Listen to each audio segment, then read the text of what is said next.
Ethan Cross had exactly 3 seconds to decide whether to destroy his entire life. The woman in his back seat, worth more than everyone he'd ever met combined, had just whispered 7 words that could end his career, his custody arrangement, and every carefully built wall he'd constructed around his heart. "Drive somewhere private, please. I'm begging you." Her mascara was running, her hands were shaking, and Ethan knew, with absolute certainty, that whatever happened next would change everything. One choice, 3 seconds. No going back. If you want to see how far a single decision can take two people who have everything to lose, stay until the end. And hey, drop a like and comment what city you're watching from. I love seeing how far these stories travel. The thing about working for billionaires, Ethan had learned, was that you became invisible. Not in a cruel way, more like furniture. Expensive, well-maintained furniture that showed up on time, performed its function, and never, ever had opinions. At 32, Ethan Cross had perfected invisibility. He stood in the pristine garage of Prescott Luxury Motors, checking his reflection in the mirror finish of a silver Bentley Continental. Dark suit, perfectly pressed. White shirt, no wrinkles. Black tie, Windsor knot. Hair trimmed short, face cleanly shaved. He looked exactly like what he was, a professional driver for people who measured their wealth in properties, not paychecks. "Cross!" Marcus Holt's voice echoed across the showroom floor. Marcus was the operations manager, a compact man with a perpetual scowl, and the kind of voice that suggested every sentence was an accusation. "Mr. Prescott needs you. VIP pickup. Art gallery in Santa Monica. Client's wife." Ethan nodded, grabbing the keys to the midnight blue Rolls-Royce Phantom from the secure cabinet. This was routine. Prescott Industries owned half of Los Angeles, and Richard Prescott, billionaire real estate developer, art collector, and Ethan's ultimate boss, frequently sent drivers to collect associates, business partners, and family members from events across the city. "Address?" Ethan asked. Marcus handed him a card. "The Meridian Gallery. 8:30 pickup." "Mrs. Prescott, don't be late." "And Cross?" "You know the drill. Eyes forward, mouth shut. Always." Ethan had been working at Prescott Luxury Motors for nearly 4 years. It wasn't glamorous, but it was steady. Benefits. Decent pay. Predictable hours that let him coordinate with his ex-girlfriend Maya for custody exchanges. Most importantly, it was safe. No drama. No risks. Just drive, deliver, repeat. Safety mattered when you were raising a 7-year-old daughter alone. The Rolls glided through evening traffic like a shark through dark water, silent, powerful, utterly removed from the chaos of ordinary vehicles around it.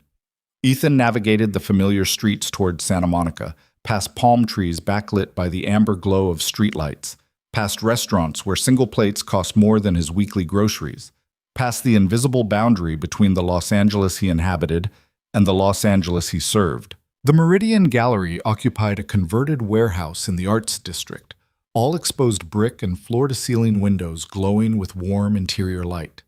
Luxury vehicles lined the curb, Maseratis, Teslas, a vintage Ferrari that probably cost more than Ethan would earn in 5 years. He pulled the Phantom to the valet area and checked his watch. 8:27, 3 minutes early. Professional, invisible, safe. A young woman in gallery blacks approached his window. "Here for pickup? Mrs. Prescott." The woman's expression shifted slightly, something Ethan couldn't quite read. Surprise? Concern? "Right, she's still inside. You might want to... I'll let her know you're here." She disappeared through the entrance, and Ethan settled into the driver's seat, windows down, evening air carrying the salt and jasmine scent of coastal Los Angeles. Classical music drifted from the gallery's open doors, mingling with sophisticated laughter and the crystal-clear clink of champagne glasses. His phone buzzed, a text from Maya. "Chloe wants to know if you can do pickup tomorrow instead of Thursday. Dance recital schedule changed." Ethan typed back, "Sure. 4 p.m. work?" "Perfect. She misses you." "Miss her too." That was the thing about his life now. Everything revolved around coordination, schedules, small negotiations to maintain the fragile ecosystem of shared custody. It had been 2 years since Maya ended things, gently but firmly, explaining that she loved him but couldn't build a future with someone who had stopped dreaming.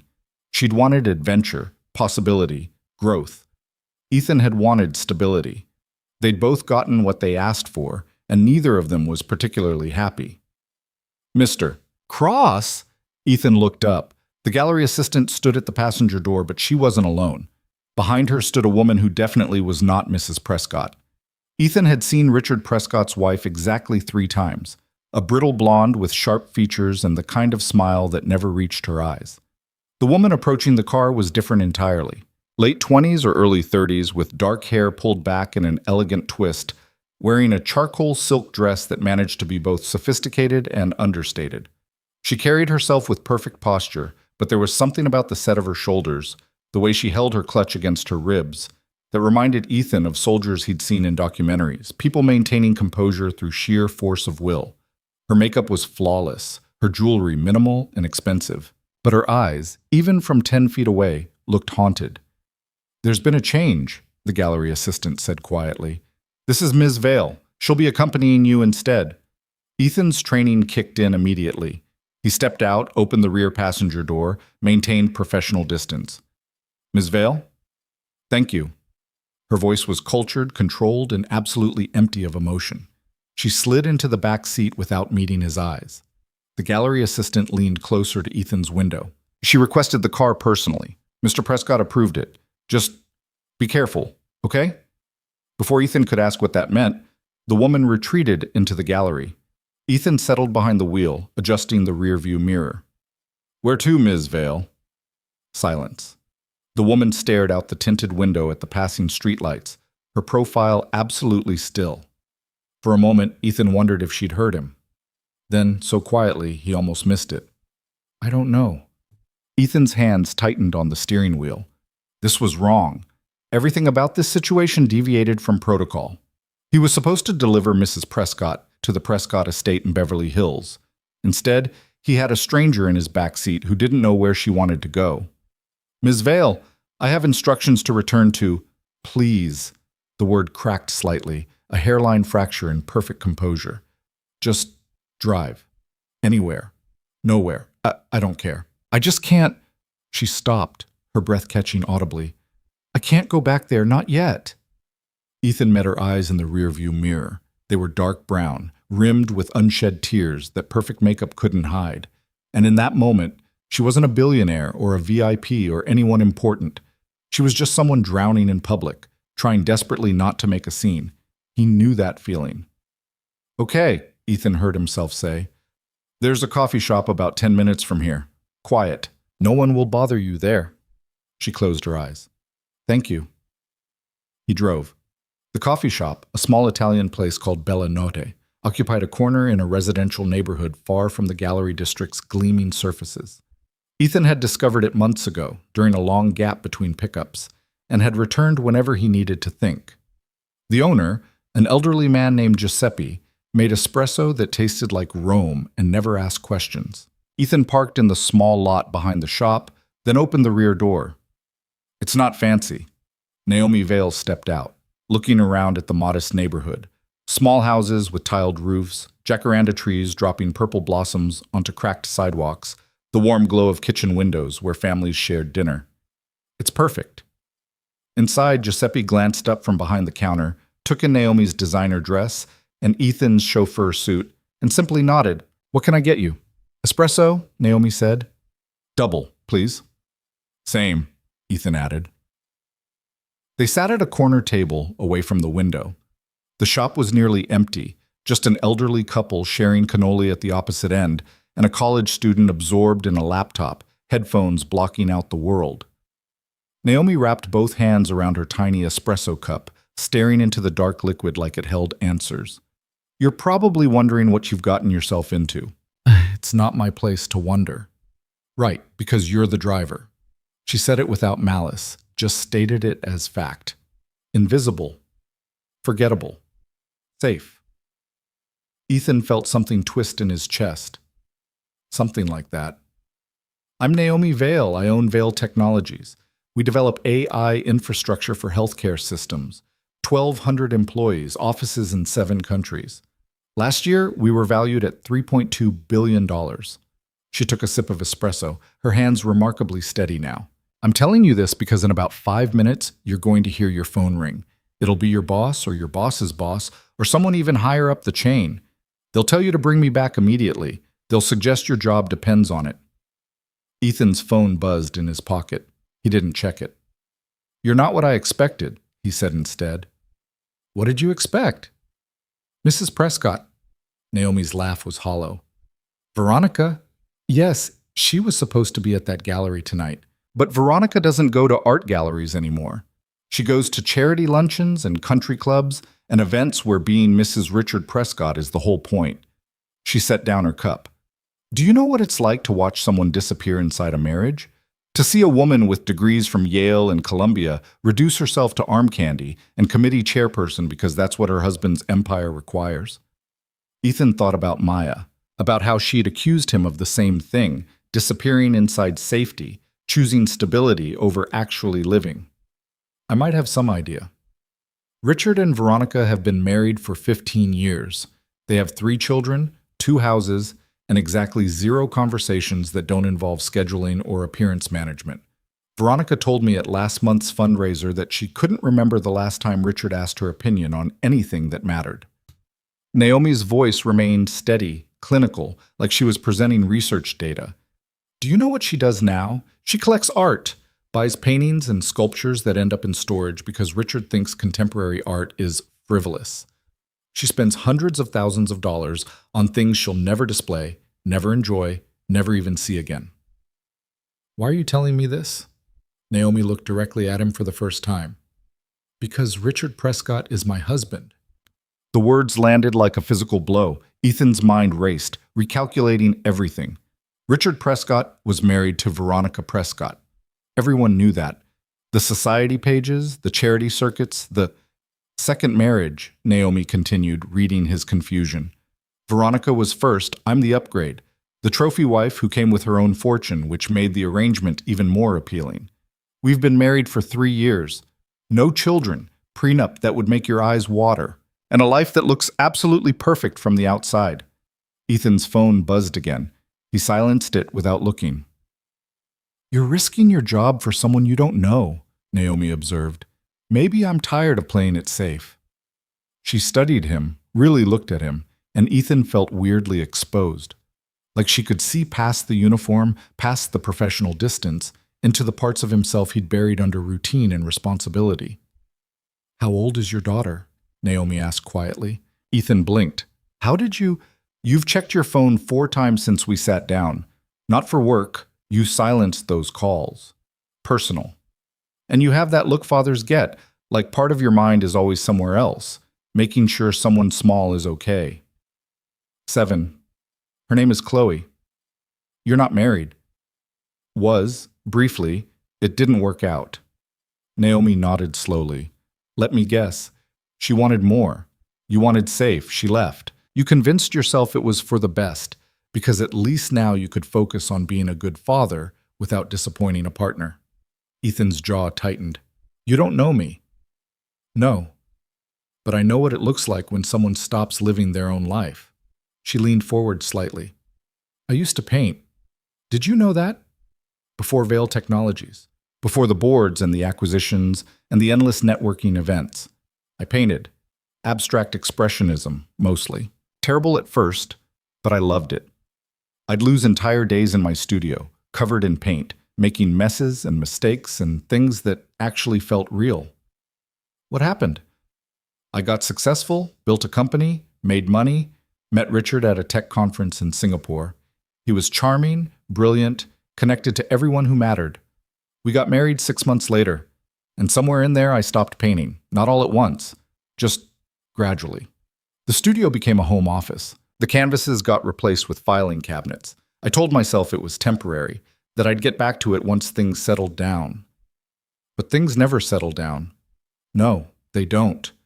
Naomi's voice cracked just slightly. 3 weeks ago, I was cleaning out a closet and found an old portfolio, work from before everything, and I couldn't remember that person. Couldn't remember what it felt like to create something just because it wanted to exist. I stood there holding paintings I'd made, and they felt like evidence from someone else's life. Ethan understood exactly what she meant. He'd felt it 2 years ago, watching Maya pack her things. The way she'd looked at him with something that wasn't quite pity, but was close. You used to want things, she'd said. You used to dream. When did you stop? So what are you going to do? He asked. Naomi's hands trembled slightly around her espresso cup. I met with a divorce attorney 4 months ago, drew up preliminary papers, identified assets, planned contingencies. I was going to file. But then I got scared. Richard isn't cruel. He's just controlling. And his control has been so gradual, so subtle, that I didn't notice until I couldn't find myself anymore. Filing means war. It means lawyers and investigators, and my entire life examined under hostile scrutiny. It means losing access to the social networks that have defined my identity for 3 years. It means admitting I made a catastrophic mistake in front of everyone who matters. Or it means getting free. Is that what you did when your marriage ended? Ethan shook his head. Maya left me. I didn't have to choose anything. It just happened.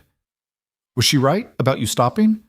He wanted to say no, wanted to defend himself, explain that providing stability for a child was noble, that safety mattered, that not everyone could afford to chase dreams when real responsibilities existed. But sitting across from this woman who'd traded her soul for empire, Ethan couldn't quite make the words work. Yeah, he admitted quietly. She was probably right. Naomi smiled, the first real expression he'd seen on her face. I like you, Ethan Cross. You're honest. How do you know my name? Your badge. She gestured to the ID clipped to his suit jacket. Also, you're exactly the kind of person Richard would hire. Competent, professional, unlikely to cause trouble. Someone who understands their place. That's not exactly a compliment. It's not an insult either. It's just observation. We're both very good at being what other people need us to be. She finished her espresso, set down the cup with careful precision. I'm going to tell you something, and you're going to think I'm insane. Okay? I want you to drive me somewhere private. Not my house. Not a hotel where I might be recognized. Somewhere quiet, where I can think for a few hours without cameras or expectations, or my phone ringing with people who need me to make decisions about things I don't care about. Ethan's training screamed warnings. This was how drivers got fired. This was how safe, stable jobs disappeared. This was how... There's a place, he heard himself say. Up in the hills, overlook. You can see the whole city from there. No one goes there at night. Naomi met his eyes. Will you take me? 3 seconds to decide. 3 seconds to choose between safe and real, between invisible and seen, between the life he'd built and the person he might still be. Yes. They drove in silence. Ethan navigated the rolls through residential streets, onto winding canyon roads that climbed into the Hollywood Hills. The city fell away below them. Millions of lights spread across the basin like grounded stars. He took turns he'd discovered during long, aimless drives after custody exchanges with Maya, routes that led to scenic overlooks where teenagers parked and tourists took photos, and occasionally lonely people sat alone with their thoughts. The overlook was empty when they arrived. Ethan parked facing the view, the city stretched out before them in endless illuminated grid. He killed the engine but left the battery on, so soft. Jazz continued playing through the premium sound system. It's beautiful, Naomi said quietly. Yeah. They sat in silence for a long moment. Then Naomi opened her door and stepped out. Ethan followed, standing beside the car as she walked to the edge of the overlook, her designer heels clicking against the pavement. Do you ever feel like you're watching your own life from outside? She asked, without turning around. Like you're performing a role in someone else's story? Every day? When did it start? For you? Ethan considered. When Chloe was born, Maya and I weren't ready. We were young, broke, terrified, and everyone told us what we should do. Get married, get stable jobs, build something secure. So we did. We checked all the boxes. And somewhere in there I forgot to ask if any of it was what I actually wanted. Do you love your daughter? More than anything.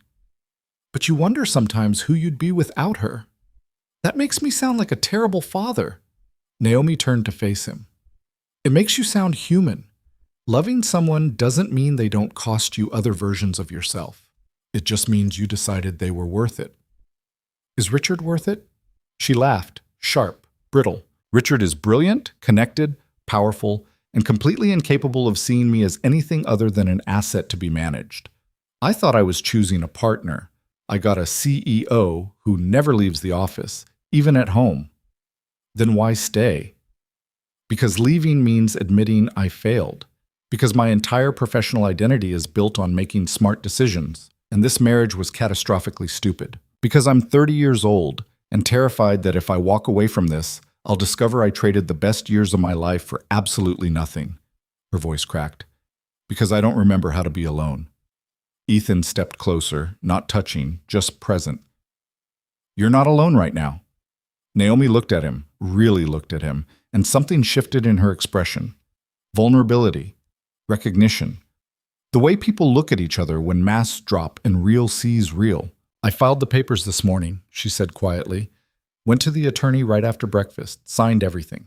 Richard doesn't know yet. I was supposed to tell him tonight at the gallery, surrounded by people, so he'd have to react calmly. But when I got there, saw him networking, watching him perform the role of devoted husband for an audience, I couldn't do it. So I called his office, said I needed a car, and specifically requested the Prescott driver. Oh, why me? Because I remembered you. From a company holiday party 8 months ago. You drove Richard and me home, the whole ride. Richard talked on his phone about acquisitions and property development. And you were just silent, professional, completely invisible. But when you opened my door, you made eye contact, just for a second. And I saw someone who understood. Ethan's heart hammered. Understood what? What it's like to disappear. Her phone rang. She pulled it from her clutch, looked at the screen, and declined the call. That's Richard's personal attorney. The next call will be from Richard himself, then his head of security, then probably the police. She looked at Ethan. You should take me back. You didn't sign up for this. Neither did you, but you're here anyway. I'm about to blow up my entire life. Good. Maybe it needs blowing up. Naomi stared at him, and for a long moment neither of them moved.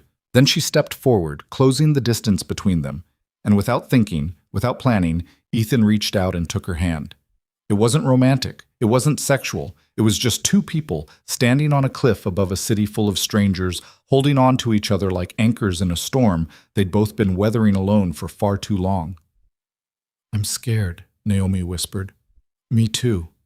Of what? That I've been asleep for 7 years. And I'm only waking up now because someone else had the courage to jump first. Her fingers tightened around his. What if we're both making terrible mistakes? What if we're not? They stood there, holding hands, watching the city breathe below them. And for the first time in longer than he could remember, Ethan Cross felt something other than numb. Naomi's phone rang again. This time she answered. Richard? Her voice was steady, clear. Yes, I know what time it is. Yes, I know where I'm supposed to be. No, I'm not coming home tonight. She paused. Actually, I'm not coming home at all. My attorney will contact yours tomorrow morning. We'll handle this professionally and discreetly, but we're done. I'm done. The voice on the other end rose. Ethan could hear it even from a distance, sharp and disbelieving. Because I deserve to exist, Richard. Not perform, not manage. Exist. And I can't do that in a marriage where I've become another asset in your portfolio. Another pause. I know what the prenup says. I have excellent lawyers. This isn't a negotiation. It's a notification. She ended the call, then immediately silenced her phone. Well, she said, her voice shaking now. That's done. What happens now? Now the war starts. Richard's attorneys will try to freeze assets, challenge the prenup, find anything they can use as leverage. The media will have a field day. Tech billionaire's marriage implodes. Every decision I've made for 3 years will be examined and questioned. And somewhere in there, I have to remember who I actually am. Ethan released her hand, immediately missing the connection. Where will you go? My sister lives in Silver Lake. She's been telling me to leave Richard for 2 years. I can stay with her while the lawyers sort everything out. Naomi looked at him. Where will you go? Home. To my apartment in Culver City. Tomorrow I'll probably get fired. You drove me here. That's not your fault. I'm the driver. Everything's my fault. Naomi pulled out her phone again, typed rapidly, then showed him the screen. A Venmo transfer. $50,000. What is this? Your severance package. You're about to lose your job because you were kind to someone having a breakdown. That's not fair. I can't accept this. Yes, you can. You have a daughter, bills, responsibilities. Take the money, Ethan. It won't fix everything, but it'll buy you time to figure out what comes next. He wanted to refuse, wanted to maintain some dignity, some pride. But Maya's rent was increasing next month, and Chloe needed new shoes, and the Prescott job had been his safety net for 4 years. Without it. Thank you, he said quietly. Naomi smiled. Thank you for listening, for not treating me like I'm crazy. You're not crazy, you're just awake. So are you now. What are you going to do about it? Ethan looked out at the city, millions of lives, millions of choices, millions of possible futures spreading out in every direction. Somewhere down there, Chloe was sleeping. Maya was probably grading papers or watching television. His small, careful, controlled life was waiting for him to return to it. But standing here, on this cliff, with this woman who'd just chosen freedom over comfort, Ethan felt something he hadn't felt in years. Possibility.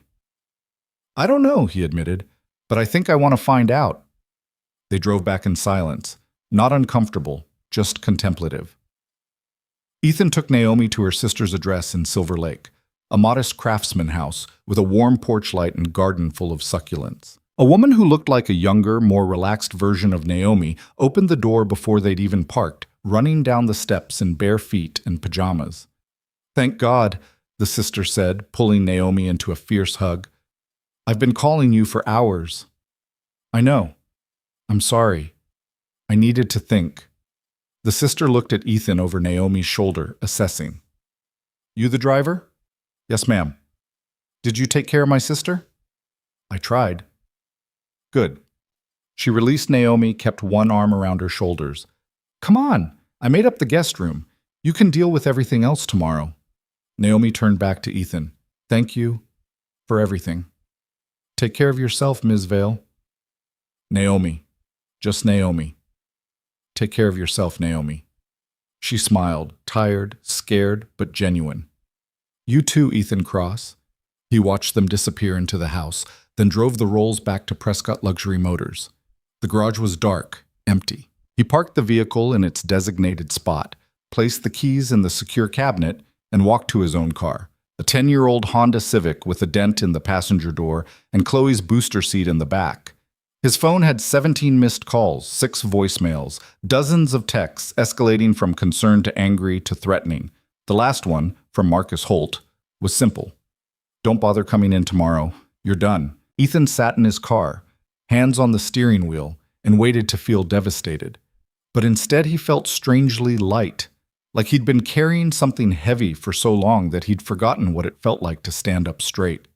He drove home through empty streets, past darkened storefronts and late-night diners, past the invisible boundary between the Los Angeles he'd served and the Los Angeles he actually lived in. His apartment was small, cluttered with Chloe's toys and his own abandoned hobbies. A guitar he hadn't played in 3 years, photography equipment gathering dust, books he'd been meaning to read. Evidence of a life paused. Ethan opened his laptop, pulled up his bank account. The $50,000 from Naomi had already cleared. It wouldn't last forever, but it was more than he'd ever had in savings. Enough to take a breath. Enough to ask questions he'd been avoiding. He opened a new document and started typing. Not a resume, not a job application, just questions. What do I actually want? Who would I be without fear? What did I dream about before I learned to be practical?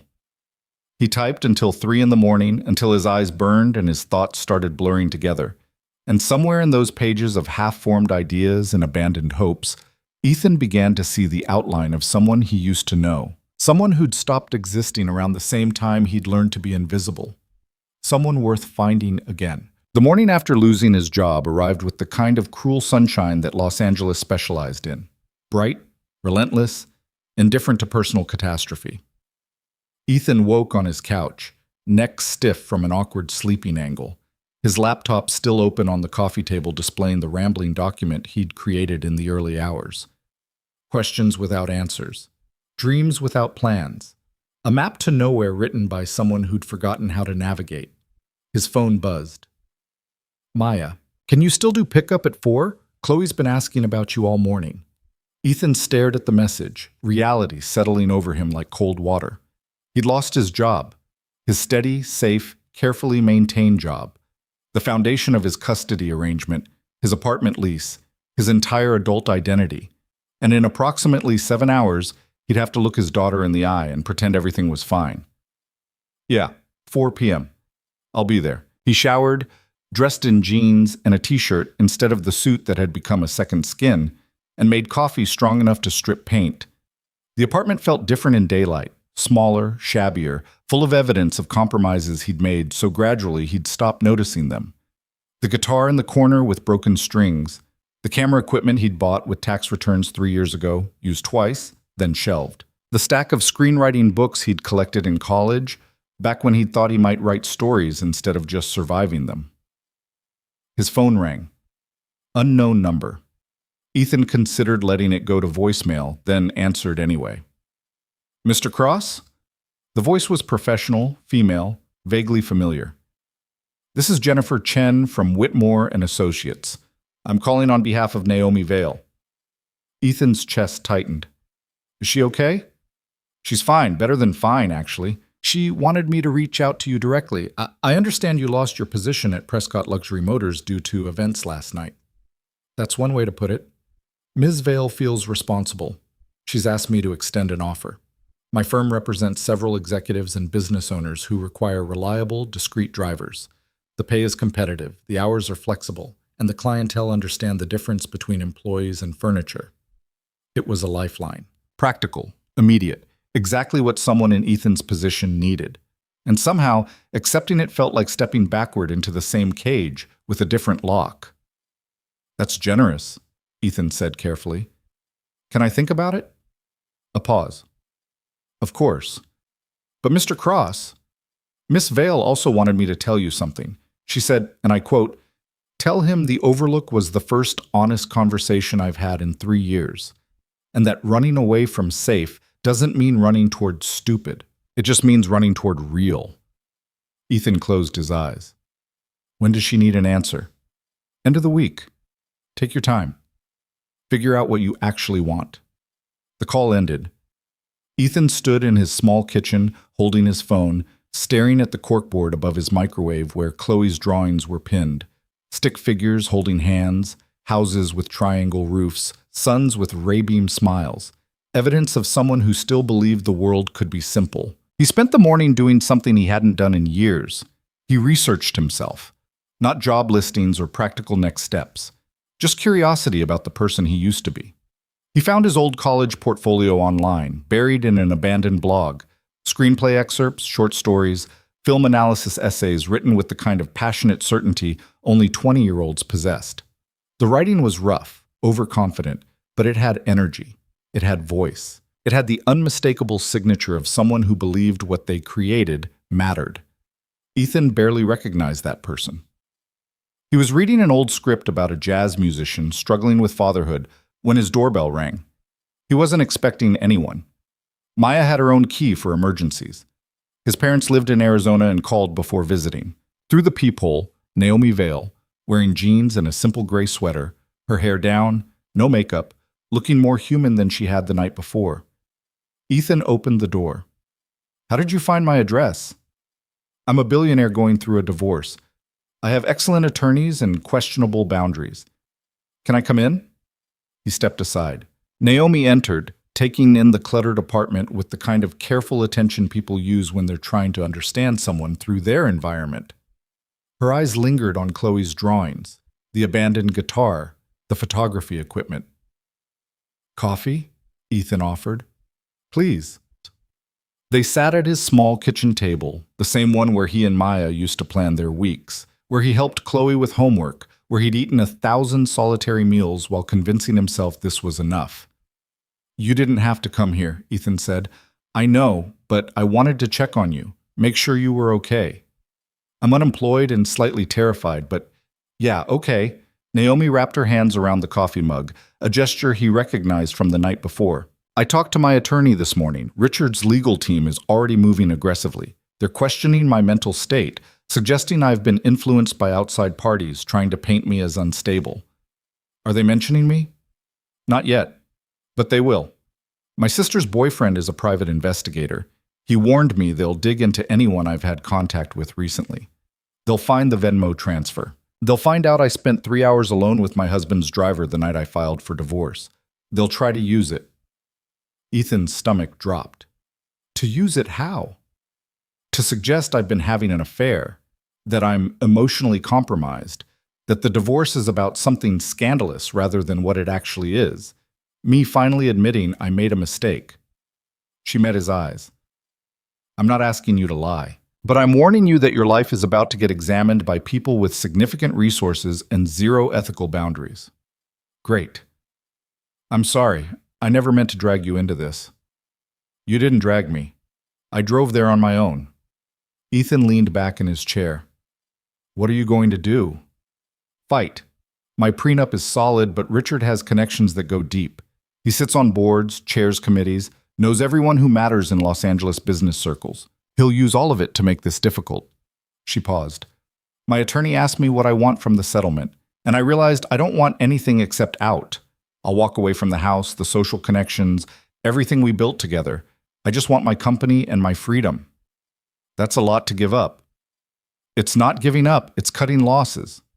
Naomi looked around the apartment again. This place? It's small, cluttered, nothing fancy, but it's real.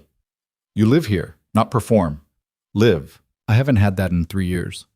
It's not as romantic as it looks. The heating's broken half the winter. My neighbor practices drums at 2 in the morning. The elevator's been out of service for 6 months. But it's yours. Yeah, it's mine.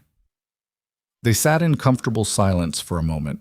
Then Naomi said, My sister's been asking questions about you, about last night. She wants to know if I'm having some kind of crisis. Are you? Probably, but it's the good kind.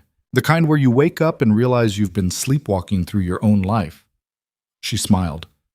She also wants to meet you. Make sure you're not some opportunistic creep taking advantage of her vulnerable sister. Am I taking advantage? No. You're just someone who was kind when I needed it. That's not advantage. That's just being human. Naomi finished her coffee. Jennifer called you about the driving position. She did. Are you going to take it? Ethan considered lying, saying yes, taking the safe path she'd offered. But something about Naomi's presence demanded honesty. I don't think so. Why not? Because last night, standing on that overlook, I felt something I haven't felt in years. Like I existed, not as someone's employee or someone's ex or someone's father, just me. And taking another driving job feels like choosing to disappear again. Naomi nodded slowly. So what will you do instead?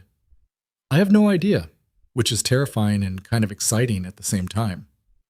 Good. Terrifying and exciting means you're alive. She stood, preparing to leave.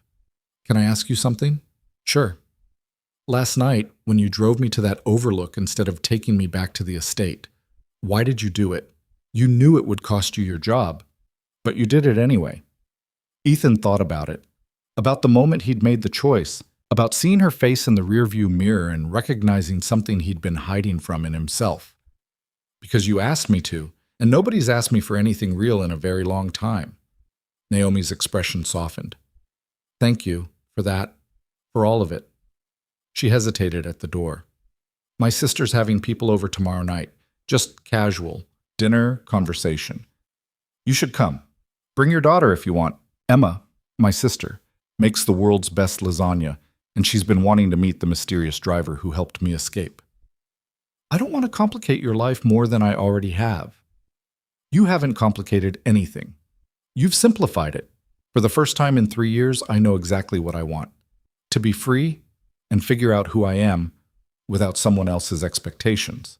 She wrote an address on a notepad from his counter. Tomorrow, 7 o'clock. No pressure, but I'd like to see you again. As friends, as people, not as billionaire and driver. After she left, Ethan stood in his apartment, holding the address, feeling the weight of possibility. His phone buzzed again. This time, a text from a number he didn't recognize. This is Richard Prescott. We need to talk. About your future, your daughter, and the choices you've been making. Call me. Ethan stared at the message, his heart hammering. This was the threat Naomi had warned him about. The pressure campaign. The suggestion that his decisions affected more than just himself. He deleted the message without responding. Then he did something he hadn't done in 7 years. He pulled out the dusty guitar, restrung it with supplies he found in a drawer, and spent 20 minutes relearning chords his fingers had forgotten. The music was terrible, rusty, out of practice. But it was something he'd chosen to do purely because he wanted to, not because it served any practical purpose. It felt like rebellion. At 3:30, Ethan drove to Maya's apartment in West Hollywood. She lived in a nicer building than his. 2 bedrooms, actual amenities, the kind of place she could afford on a teacher's salary, supplemented by her new boyfriend's income. Maya had moved on, built a new life, found someone who dreamed forward instead of sideways. Ethan rang the bell. Maya answered, and for a moment they just looked at each other. 2 people who'd loved each other once, failed each other eventually, and were now bound together by the small miracle sleeping in the next room. "You look different," Maya said. "Different how?" "I don't know. Less flat." She stepped aside to let him in. "Chloe, your dad's here." The sound of small feet thundering down the hallway. Then Chloe appeared, 7 years old, with Ethan's dark hair and Maya's bright energy, wearing a tutu over jeans and carrying a stuffed elephant named Mr. Trunk. "Daddy!" She launched herself at him, and Ethan caught her, swinging her up, breathing in the strawberry shampoo smell of her hair. "Hey, sweet pea, ready for our adventure?" "What adventure?" "I thought we'd go to the Science Museum. They have a new exhibit about space." Chloe's eyes went wide. "Really? Can we see the Mars rover?" "We can see everything." Maya watched them, her expression complicated. "Can we talk for a second before you go?" Ethan set Chloe down. "Go grab your jacket, kiddo. I'll be right there." Chloe disappeared into her room. Maya crossed her arms, the gesture Ethan recognized as her preparing for difficult conversation stance. "I got a weird call this morning," she said, "from someone claiming to be Richard Prescott's attorney, asking questions about you. About your employment, your stability, your fitness as a parent." Ethan's blood went cold. "What did you tell them?" "That they could go to hell and that any future contact should go through my attorney. What's going on, Ethan? Did you do something?" "I helped someone, and apparently that made me a target." "Helped who?" "Richard Prescott's wife. She needed to get away from him, and I drove her somewhere safe. He fired me for it. Now he's trying to punish me." Maya's expression shifted from concern to something fiercer. "Is he threatening custody?" "I don't know. Maybe. The message was vague." "Ethan, you can't let some billionaire bully you because you were a decent person. If he comes after you legally, I'll testify. I'll tell them you're a great father, that you've never missed a payment or a pickup, that Chloe loves you. Whatever you need." The offer hit Ethan harder than he expected. He and Maya had been civil co-parents for 2 years, but this was different. This was protection, alliance. "Thank you," he managed. "I mean it. You've been sleepwalking for years, and honestly, it's been painful to watch. But helping someone at personal cost? That's the Ethan I remember, the one I fell in love with before life got complicated." She touched his arm briefly. "Don't let them take that away from you." Chloe reappeared with her jacket and light-up sneakers. "Ready!" Ethan drove to the California Science Center, letting Chloe control the radio and narrate every thought that crossed her mind. A constant stream about her best friend Sophie's birthday party, the new dance routine she was learning, whether astronauts got lonely in space. Normal 7-year-old concerns, blessedly free from adult complications. They spent 3 hours exploring exhibits. Chloe asked a million questions about rockets and planets and whether aliens might be real. Ethan answered what he could and made up the rest, watching his daughter's face light up with each new discovery. This was the part of fatherhood that made everything else worthwhile. These moments of pure wonder, where a child's imagination could transform a museum into a launching pad for dreams. "Daddy?" Chloe asked as they stood in front of a model of the Mars Curiosity rover. "Are you sad?" "Why would I be sad?" "Mom said you lost your job. That means you're sad, right?" Ethan knelt down to her level. "You know what? I'm not sad. I'm actually kind of excited." "Why?" "Because now I get to figure out what I really want to do, instead of just doing what's safe." Chloe considered this seriously. What do you want to do? I'm not sure yet. What do you think I should do? You should make movies, like the ones we watched together, with stories. Ethan's chest tightened. You remember me talking about that? You told me once that you wanted to write stories that made people feel things.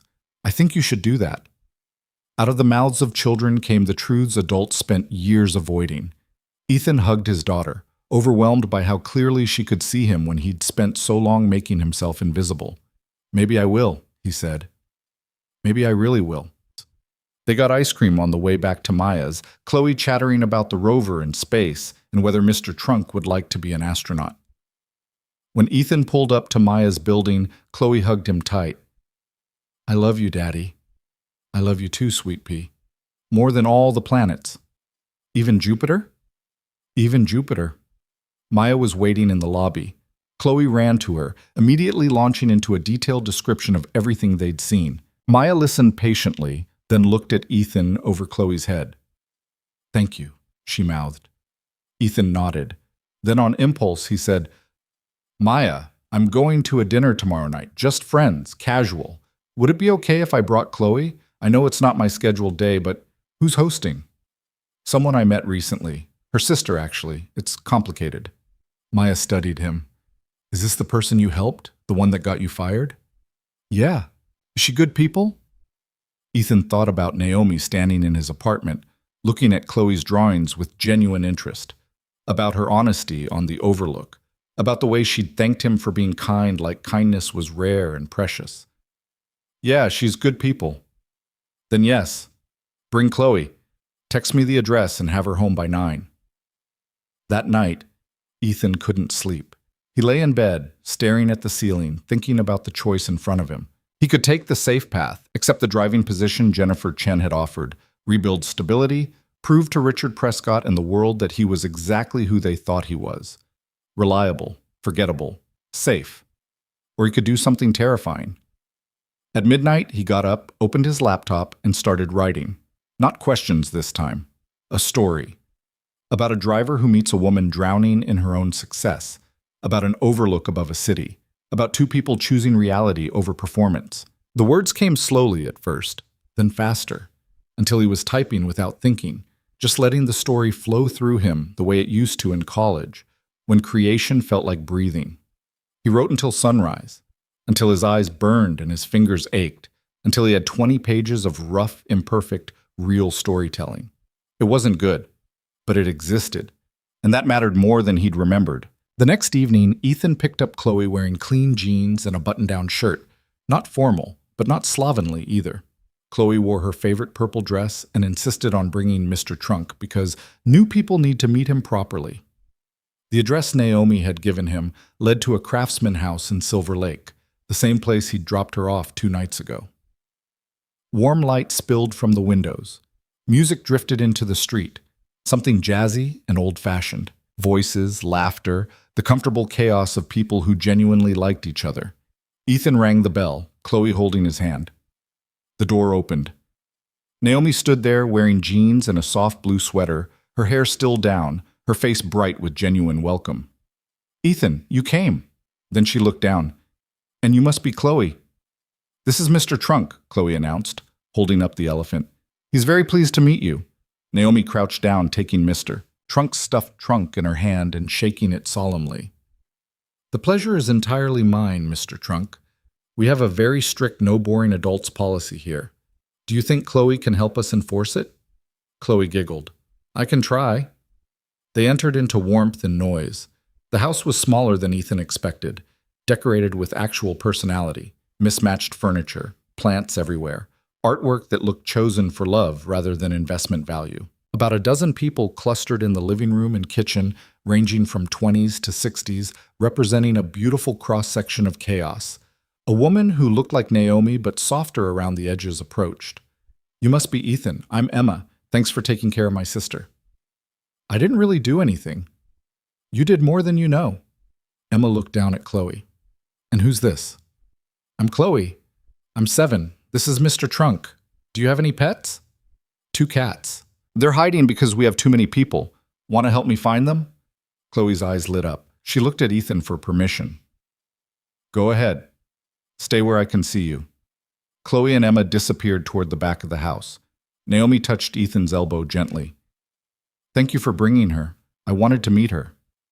Why? Because she's part of your world, and I'd like to understand your world better. They moved into the kitchen where Emma was pulling a massive lasagna from the oven. The smell was incredible. Garlic, cheese, herbs, the kind of cooking that came from tradition rather than recipes. People introduced themselves. Emma's boyfriend Marcus, a freelance photographer with kind eyes. A woman named Diana who ran a nonprofit for housing insecurity. A couple who taught high school English and coached debate. An older man who'd retired from aerospace engineering and now volunteered teaching science to middle schoolers. Normal people. Real people. No one performing status or managing images. Just humans sharing food and conversation. Dinner was chaotic and wonderful. Chloe sat between Ethan and Diana, asking everyone questions and charming them with her 7-year-old logic. Naomi sat across from Ethan, watching him interact with his daughter, occasionally catching his eye and smiling. After dinner, while Chloe helped Emma feed the cats, Marcus cornered Ethan on the back patio. So you're the driver, Marcus said. No judgment, just observation. Was. I got fired. Naomi told Emma what happened. That took courage, helping her. It was the right thing to do. Right and smart aren't always the same thing. You chose right. That matters. Marcus lit a cigarette, offered one to Ethan, who declined. Emma's worried about her sister. Naomi's never been good at asking for help. Building that company, she convinced herself she had to be invulnerable. Then she married Richard and tried to be what he needed instead of who she was. Emma's been watching her disappear for 3 years. She seems better now, more present. She is, because someone reminded her she was allowed to exist as a person instead of a trophy. Marcus exhaled smoke into the cool night air. Richard Prescott is powerful and vindictive. He's going to come after Naomi hard, and probably anyone she cares about. You ready for that? Not really, but I'm doing it anyway. Marcus smiled. Good. The world needs more people who choose right over smart. Inside, Naomi was helping Chloe draw on construction paper at the kitchen table. They were making designs for Mr. Trunk's spacesuit with crayons and markers, completely absorbed in the project. Watching them together, this billionaire CEO and his 7-year-old daughter collaborating on elephant astronaut gear, Ethan felt something shift in his chest. This was real. This mattered. Not because it was practical or safe or served any strategic purpose, just because it was human connection in its purest form. At 8:30, Chloe started yawning. Ethan caught Naomi's eye. We should go, school night. Naomi nodded, but something in her expression looked reluctant. They said goodbyes, Chloe hugging everyone, including the cats, clutching her spacesuit designs like treasure. At the door, Naomi walked them out. Thank you for coming, she said. This was really nice. Your sister's great. So are her friends. They're good people. I'd forgotten what that felt like. Being around people who like you for who you are, not what you can do for them. Chloe tugged Ethan's hand. Daddy, can Naomi come to my dance recital next month? She needs to see my routine. Ethan froze, mortified. Chloe, Naomi's probably... I'd love to, Naomi interrupted, if your dad says it's okay. Chloe looked up at Ethan with devastating hope. He couldn't say no. Didn't want to say no. Yeah, okay, I'll text you the details. In the car, Chloe chattered about the cats and the lasagna and how nice everyone was. Then, randomly, I like Naomi, Daddy. She's not like grown-ups who pretend to care about kid stuff. She actually wanted to help Mr. Trunk be an astronaut. Yeah, she's pretty great. Is she your girlfriend? No, sweet pea. Just a friend. But you like her. I do. Is that okay? Chloe considered this with 7-year-old seriousness. It's okay. You should have friends. Mom says you don't have enough friends. Ethan's phone buzzed at a red light. Another text from Richard Prescott's number. Last chance cross. Meet with me or I make your life very difficult. Tomorrow. 10 a.m. My office. Ethan stared at the message. The smart move was to ignore it. The safe move was to stay far away from Richard Prescott's orbit. But something Naomi had said kept echoing in his mind. Running away from safe doesn't mean running toward stupid. It just means running toward real. He typed back, "Fine, 10 a.m., but only if you stop harassing my daughter's mother." The response came immediately. "Agreed. See you tomorrow." Ethan dropped Chloe at Maya's, watched her run inside with her spacesuit designs, then sat in his car for a long moment, wondering what he'd just agreed to. His phone buzzed again. This time, Naomi. "Thank you for tonight. Chloe is wonderful." "You're lucky." "I know. Thanks for including us. Can I ask you something?" "Sure. Are you scared?" "Of what comes next?" Ethan considered lying, then remembered that honesty was the only currency that mattered between them. Terrified. "But I'm doing it anyway." "Good. Me too. We'll be terrified together." Ethan drove home, that message warming him like whiskey. Tomorrow he'd face Richard Prescott in whatever power play the billionaire had planned. Tomorrow he'd probably make everything worse. But tonight, he'd had lasagna with good people. Tonight, his daughter had made spacesuits with someone who saw her as a person, not an obligation. Tonight, for the first time in 7 years, Ethan Cross had felt like he existed. And tomorrow, terrified or not, he'd keep existing.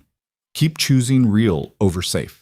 Keep moving forward into the uncertain, uncomfortable, absolutely necessary territory of becoming whoever he was supposed to be all along. The Prescott Industries headquarters occupied 43 floors of gleaming glass and steel in downtown Los Angeles, the kind of building that announced wealth and power from blocks away. Ethan stood on the sidewalk at 9:50, staring up at the tower, feeling incredibly small. He'd driven past this building hundreds of times, delivered passengers to its marble lobby, waited in the underground garage while deals worth millions happened floors above his head. But he'd never actually entered as anything other than furniture. Today, he was walking in through the front door. The lobby was cathedral vast, all polished stone and soaring ceilings, designed to make visitors feel insignificant. A security desk stretched across one wall, staffed by guards, who looked like they moonlighted as professional intimidators. Ethan approached, his sneakers squeaking against marble floors that probably cost more per square foot than his monthly rent.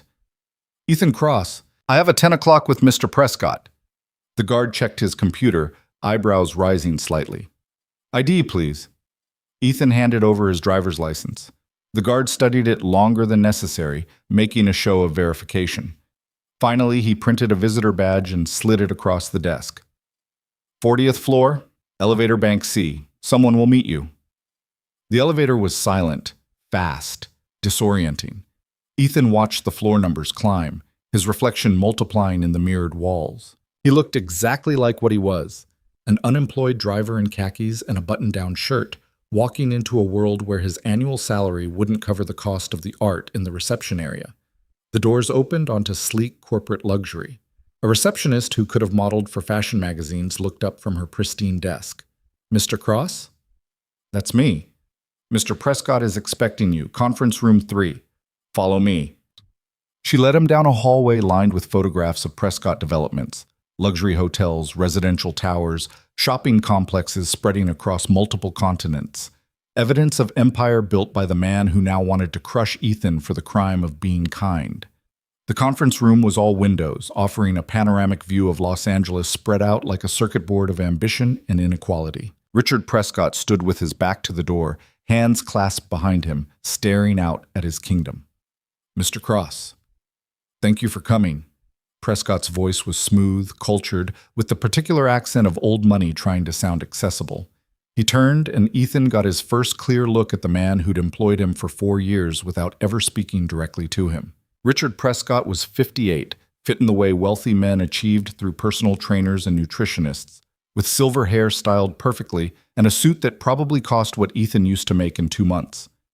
His face was handsome in a generic way, like a stock photo labeled "successful executive." But his eyes were cold, calculating, the eyes of someone who viewed people as assets to be managed or obstacles to be removed. "Please, sit." Prescott gestured to the conference table. Ethan sat. Prescott remained standing, a deliberate power move. "I'll be direct," Prescott said.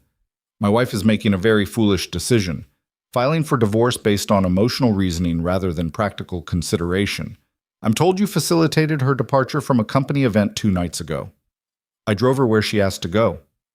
You drove her somewhere private, spent several hours alone with her, then accepted $50,000. She offered severance after I lost my job for helping her. Helping. Prescott smiled without warmth. Is that what we're calling it? Because from where I stand, it looks like an employee taking advantage of a vulnerable woman experiencing a mental health episode. Ethan's hands clenched under the table. That's not what happened. Isn't it? My attorneys have already begun documenting a pattern. Naomi's been under tremendous stress, running a company, managing social obligations, dealing with the pressures of being married to someone in my position. She's been seeing a therapist, did you know that? Taking medication for anxiety. And then, at a vulnerable moment, a handsome young driver offers her a sympathetic ear, drives her somewhere isolated, accepts a large sum of money. It's quite a compelling narrative. It's fiction. Fiction backed by evidence. Phone records showing she called you directly. Financial records showing the transfer. Witness statements from the gallery staff who saw her leave in an emotional state. Prescott finally sat, leaning back in his chair with casual confidence. Here's what I'm offering, Mr. Cross. You give a statement to my attorneys explaining that Naomi was clearly not in her right mind that evening, that you were concerned for her welfare, that the money was unsolicited and you've returned it. In exchange, I'll make sure you're employed again by the end of the week. Better position than before. Better pay. And I'll ensure no one questions your fitness as a parent. The threat landed like a physical blow. You're using my daughter. I'm protecting everyone's interests. Chloe needs a stable father with steady employment. You need security. Naomi needs help, whether she realizes it or not.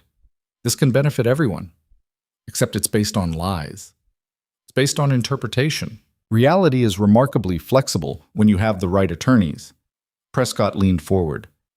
I've built this company over 30 years.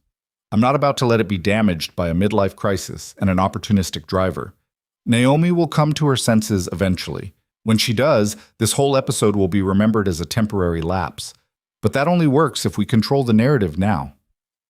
Ethan thought about Naomi's face on the overlook. The way she'd admitted she couldn't remember who she was anymore. The quiet desperation in her voice when she'd asked him to just drive, anywhere, nowhere. No, he said quietly. Prescott's expression didn't change. Excuse me? I'm not giving you a statement. I'm not lying about what happened. And I'm definitely not helping you trap your wife in a marriage she's trying to escape. You're making a mistake. Probably. But it's my mistake to make. Prescott stood, buttoning his suit jacket with precise movements. I've been generous with this offer, Mr. Cross. But my generosity has limits. If you won't help voluntarily, I'll ensure you can't harm my interests at all. By this time tomorrow, every potential employer in Los Angeles will know you're unreliable. Your custody arrangement will be questioned. Your financial situation will be examined. I have resources you can't imagine, and I'm willing to use all of them. To do what? Keep your wife imprisoned? To protect what's mine. The mask slipped for just a moment, revealing something ugly underneath. Naomi signed a contract when she married me. She benefits from my connections, my reputation, my world. Walking away means breaking that contract. I don't accept breach of contract lightly. She's not property. In the ways that matter, everything is property, and I protect my investments. Prescott moved toward the door, pausing with his hand on the handle. You have 24 hours to reconsider. After that, I make your life very uncomfortable. Think about your daughter, Mr. Cross. Think about what's best for her. I am thinking about her. And what's best is showing her that some things matter more than safety. Prescott's laugh was cold. Spoken like someone who's never actually had to sacrifice anything. We'll see how noble you feel when you can't make rent. The door closed with an expensive, final-sounding click. Ethan sat alone in the conference room, his heart hammering, hands shaking with delayed adrenaline. He'd just made an enemy of one of the most powerful men in Los Angeles, over a woman he barely knew, for principles that wouldn't pay his bills or protect his custody arrangement. His phone buzzed. Naomi. How did it go? Ethan stared at the message, then typed, Can we talk? In person? Where? The Overlook. 1 hour. She was already there when he arrived, sitting on the hood of a practical Honda sedan that was probably the first car she'd purchased without considering what it signaled about her status. She wore jeans and a faded college sweatshirt, her hair pulled back in a simple ponytail, looking more like a grad student than a billionaire. Ethan parked beside her, got out, joined her on the hood. The city spread below them, unchanged by their personal dramas, indifferent to their choices. "He threatened you," Naomi said. Not a question. "Pretty thoroughly. And you said no anyway." "Yeah." She turned to look at him, her expression complicated. "Why? You barely know me. You have a daughter to think about. Why would you risk everything for someone else's divorce?" Ethan considered his answer carefully. "2 nights ago, you asked me when I stopped existing, and I realized I'd been disappearing for 7 years, choosing safe over real, choosing invisible over honest, and it was destroying me in ways I couldn't even articulate." He met her eyes. "You filing for divorce, asking for help, refusing to keep performing, that woke something up in me. Reminded me that choosing yourself isn't selfish, it's survival. So this is about you." "Partly, but it's also about the fact that what Richard's doing is wrong. You're not having a breakdown. You're not mentally unstable. You're just a person who married the wrong man and finally got brave enough to admit it. And you shouldn't have to fight that battle alone." Naomi's eyes glistened. "My attorneys are good, but Richard's are better. He's already started spreading rumors that I'm unstable, that the company's suffering because of my personal issues, that I'm being influenced by outside parties. Some of my board members are concerned. There's talk of a confidence vote. Can he actually take your company?" "Not directly, but he can make it very difficult to run. He sits on several boards with my major investors. He has relationships with clients, partners, vendors. If he decides to make my professional life hell, he absolutely can." She wrapped her arms around herself. "I knew leaving would be hard.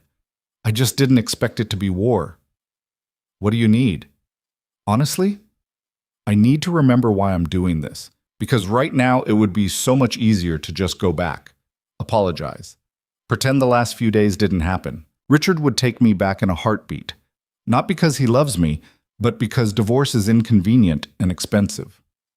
"But you wouldn't be free." "No, I'd be comfortable and miserable and slowly disappearing, which is what I've been for 3 years. She slid off the hood, pacing to the edge of the overlook. "Do you know what I did this morning? I painted. For the first time in 3 years, I actually painted. Emma has this little sunroom she uses for storage, and I cleared it out, set up an easel, and just created something. It was terrible, rusty, and awkward, and nothing like what I used to do, but it was mine." "That's not nothing.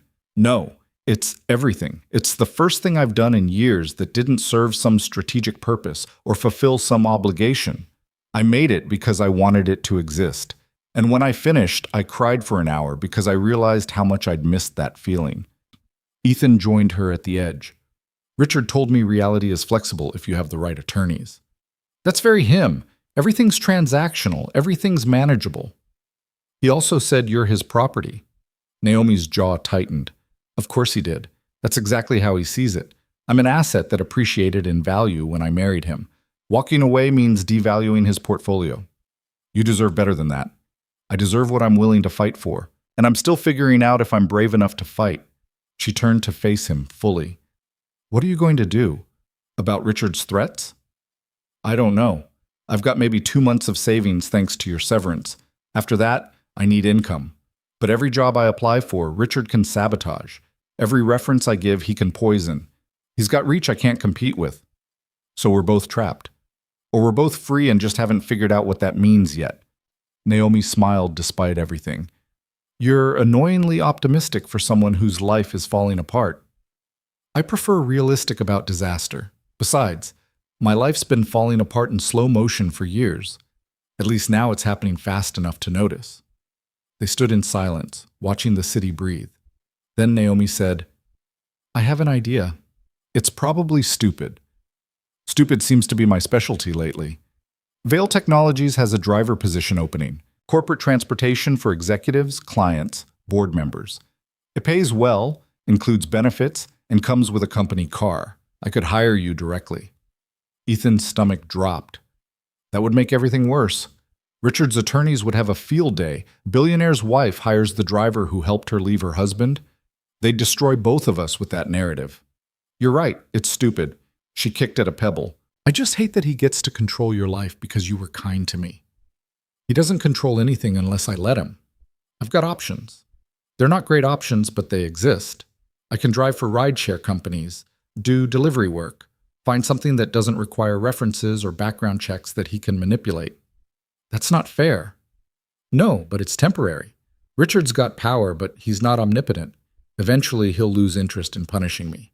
I'm small game. You're not small game to me. The words hung between them, heavy with meaning. Neither was quite ready to examine. Ethan's phone buzzed, breaking the moment. A text from Maya. Chloe wants to know if you can do dinner tomorrow. She made you a picture at school. He typed back, absolutely. My place or yours? Yours.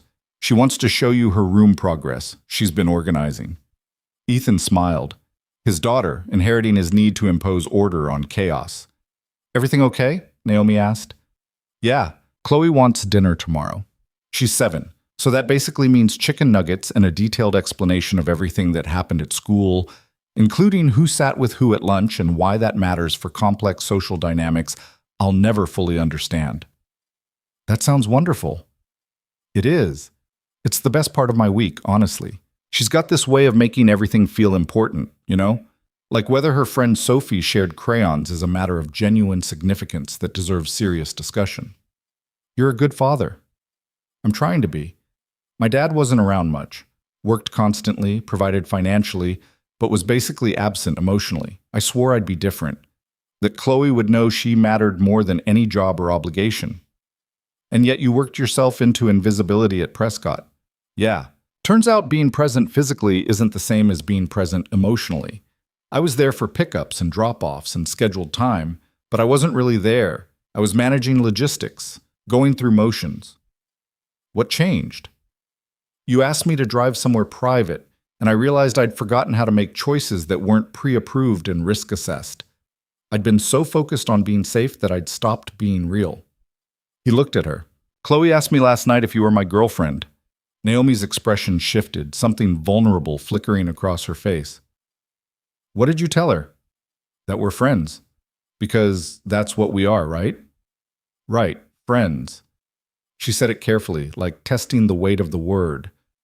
Friends who accidentally blew up each other's lives. The best kind. They both laughed, the sound slightly desperate but genuine. Then Naomi's phone rang. She glanced at the screen and her expression hardened. My attorney, I should take this. She walked a few feet away, her voice dropping to professional tones. Ethan watched her pace, saw her shoulders tighten, saw the transformation from vulnerable woman to CEO happen in real time. When she returned, her face was carefully neutral. Richard's filing a countersuit, claiming I've been mentally unstable, mismanaging company resources, engaging in inappropriate relationships. He's requesting a competency evaluation and suggesting I step down from Vail Technologies until my mental health improves. Can he do that? He can try. It won't work. I have documentation, witnesses, a solid record of competent leadership. But it'll be ugly and public and designed to humiliate me into submission. She closed her eyes briefly. This is what he does. Makes everything so exhausting that giving up starts to look like wisdom. Are you going to give up? No, but I'm going to get smart about this. My attorney suggested I disappear from public view for a while. Stop giving Richard ammunition. Let the legal process work without providing him opportunities to create more damaging narratives. Disappear where? Emma offered me her sunroom indefinitely. I can work remotely, handle board meetings via video, keep running the company without being visible. It's not hiding, it's strategic retreat. Ethan understood the logic, but hated what it implied. So we can't see each other, because Richard's people are watching. Probably watching both of us. Any contact gets weaponized. Any appearance of impropriety confirms his narrative. She met his eyes. Which means no dinners at Emma's, no overlooked conversations, nothing that looks like the affair he's claiming is happening. Even though nothing's actually happening. Even though, she paused, unless you want something to be happening. The question landed like a depth charge, rippling through everything they'd carefully not been discussing. Ethan's heart hammered. Did he want something to happen? This woman who'd crashed into his life and woken him up and was now disappearing behind legal walls because being seen together was dangerous?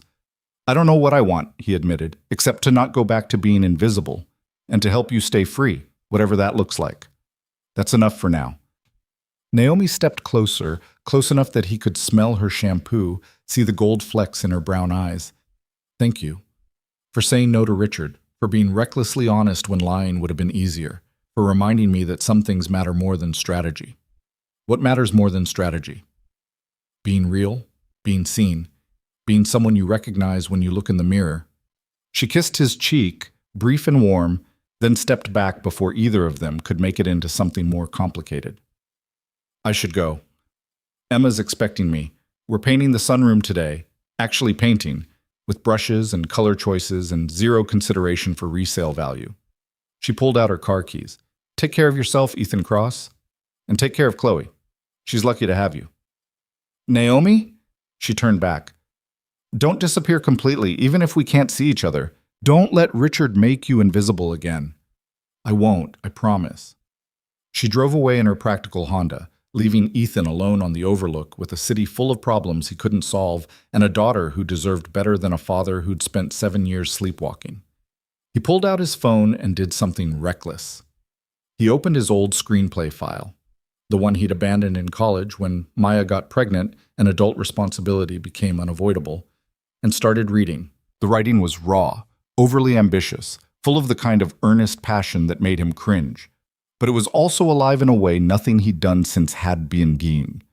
By the time he drove home, he'd made a decision that was either incredibly brave or catastrophically stupid, and he honestly couldn't tell which.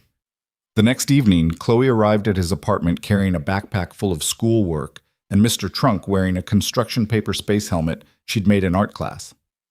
Mr. Trunk is ready for Mars, she announced. I can see that. Very professional helmet. They made spaghetti together, Chloe narrating every step like she was hosting a cooking show. She told him about Sophie's birthday party next weekend and how their teacher was reading them a book about dragons, and how she'd scored a goal in recess soccer even though boys said girls couldn't be good at sports. What did you do? Ethan asked. I scored 2 more goals and told them girls could do anything boys could do, but better because we don't waste time being wrong. Ethan laughed so hard he nearly dropped the pasta. That's my girl. After dinner, while Chloe did homework at the kitchen table, Ethan sat at his laptop and opened a new document. He'd been thinking about Naomi's question. What did he want? The answer had been forming in his mind like developing photographs, gradually becoming clear. He wanted to write, actually write. Not someday when circumstances aligned, but now, while life was chaotic and uncertain and he had nothing to lose because he'd already lost the safe path. Chloe looked up from her math worksheet. What you doing, Daddy? Starting something new? Like a job? Kind of. More like a dream I put away for a long time. I'm trying to see if it still works. Like Mr. Trunk's old cape? We found it in my closet, and it was too small, but we made it fit again? Exactly like that. She considered this seriously. Mom says you used to want to make movies. I did. A long time ago. Why did you stop? Because life got complicated. Because being a father meant being responsible. Because dreams felt selfish when real people depended on him. All true answers, and all insufficient. I got scared, he said instead. Scared I wasn't good enough. Scared I'd fail and look stupid. But you tell me it's okay to try things even if they're hard. That's different. How? Out of the mouths of children. Ethan looked at his daughter, who believed the world was simple enough that trying mattered more than succeeding, and felt something crack open in his chest. You're right. It's not different. I should take my own advice. So you're going to make movies? I'm going to try. Might not work. Might be terrible at it. But I'm going to try. Chloe beamed. Good. Mom will be happy. She says you've been sad for a long time, and she wants you to be the happy daddy again. Maya had said that? To their daughter? The revelation stung and soothed in equal measure. I'm working on it, sweet pea. Is Naomi helping? Why do you think that? Because you smile different when you talk about her, like Mom smiles about David, like happy nervous. David was Maya's boyfriend, a high school counselor who was apparently good enough that even Chloe liked him. Ethan had never met him, had actively avoided meeting him, but hearing that he made Maya smile the way Naomi apparently made Ethan smile felt weirdly okay. Naomi's a friend who reminded me it's okay to want things. I like her, she's nice, and she made Mr. Trunk the best spacesuit design. They finished homework, watched a movie about a girl who saved her kingdom through clever problem-solving rather than magic, and then Ethan drove Chloe back to Maya's. In the car, she said, "Daddy, are you going to be okay with the job stuff?" "Yeah, baby, I'm going to be fine." "Promise?" "Promise. Sometimes things have to fall apart before they can get better. Like when I broke my Lego castle, but then I built it bigger." Exactly like that. Maya was waiting on her building steps, and something about the way she looked at him was different, less guarded, more curious. After Chloe ran inside to get ready for bed, Maya said, "She talks about you constantly, about how you're different lately, happier." "I'm trying." "I know, I can see it." She paused. "That attorney who called asking about you? I did some research, found out she works for Richard Prescott, figured out what's happening." "Maya, don't apologize. What you did, helping his wife, standing up to him even though it cost you, that's the Ethan I fell in love with. The one who cared about doing right even when it was inconvenient." She touched his arm briefly. "Whatever you need for the custody stuff, I'm on your side. Richard Prescott doesn't get to use our daughter as leverage." "Thank you." "Also, Chloe mentioned you're writing again?" "Trying to." Maya smiled, genuine and warm. "Good. You should be. You were always good at it, better than you believed." After he left, Ethan sat in his car for a long moment, processing. His ex-girlfriend supporting him, his daughter believing in him, a woman he barely knew changing his life by asking him to drive somewhere private. Everything falling apart, and somehow, impossibly, that feeling like progress. He drove home and wrote until 2 in the morning. A story about two people who chose themselves when choosing themselves was the hardest possible thing. About courage that looked like catastrophe from the outside. About waking up from safety into terrifying, necessary reality. The words came easier than they had in years, like muscle memory returning, like breathing after holding his breath for far too long. At 2:15, his phone buzzed, a text from an unknown number. "This is Emma, Naomi's sister. She doesn't know I'm texting you, but I thought you should know she painted something today. Her first real piece in 3 years. It's an overlook above a city. 2 people standing at the edge. She won't tell me what it means, but she smiled the whole time she worked on it. Thank you for that. For giving her something to paint besides the walls closing in." Ethan stared at the message, his throat tight. Then he typed back, "Take care of her. Tell her I'm thinking about her, even if we can't talk." "I will." And Ethan? Keep being brave. The world needs more people who choose right over easy. He fell asleep on his couch, laptop still open, the story half finished but alive, feeling more awake than he had in 7 years. The war Richard Prescott promised was coming. The consequences of his choices were still looming. But for the first time since Chloe was born, Ethan Cross was choosing his own life instead of just surviving someone else's plan. And that, he was learning, made all the difference. 3 weeks passed in a blur of uncertainty and unexpected momentum. Ethan took work driving for a rideshare company, the kind of anonymous labor that required no references and asked no questions. The pay was inconsistent, the hours brutal, but it was honest and it kept his bills current while he figured out what came next. Between fares parked outside airports and hotels, he wrote on his phone scenes, dialogue, character sketches for the screenplay that was slowly, painfully taking shape. Richard Prescott's promised war materialized in small, calculated strikes. 2 job interviews Ethan landed mysteriously evaporated after background checks. His bank received an inquiry about suspicious deposits, clearly fishing for evidence of the Venmo transfer from Naomi. A social worker showed up unannounced to evaluate his home environment for custody purposes, sent by someone who'd filed an anonymous concern about his financial stability. But Maya held firm, providing statements that Ethan was a devoted father who'd never missed support payments or scheduled time. Chloe's teacher wrote a letter describing their positive relationship. And the social worker, after inspecting his modest apartment and interviewing his daughter, filed a report stating there were no concerns about the child's welfare or safety. Richard was powerful, but he wasn't omnipotent. And Ethan was learning that sometimes survival was just refusing to break when breaking would be easier. Naomi disappeared from public view exactly as her attorneys recommended. No social media, no public appearances, no board meetings in person. Veil. Technologies released a brief statement about their CEO, focusing on strategic planning, and would be working remotely for the foreseeable future, which the tech press interpreted as everything from a medical leave to preparation for a major company pivot. Ethan only knew she was okay because of Emma's occasional texts. Brief updates that violated Naomi's self-imposed isolation just enough to confirm she was surviving. She was painting daily now, filling the sunroom with canvases. She'd started teaching an online art class for kids, something that had nothing to do with her company or her status. She asked about him sometimes, Emma reported, but refused to reach out directly because contact remained dangerous while Richard's investigators circled. It was the strangest relationship Ethan had ever had. Intimate and distant, meaningful and impossible, sustained entirely on the memory of two conversations on an overlook and the shared understanding that they'd chosen freedom over comfort at exactly the same moment. On a Tuesday afternoon, while Ethan waited in the rideshare staging area at LAX, his phone rang. Jennifer Chen, the attorney who'd offered him the driving position weeks ago. "Mr. Cross, I have a proposition for you. And before you say no, please hear me out." "I'm listening." "One of my clients is a producer.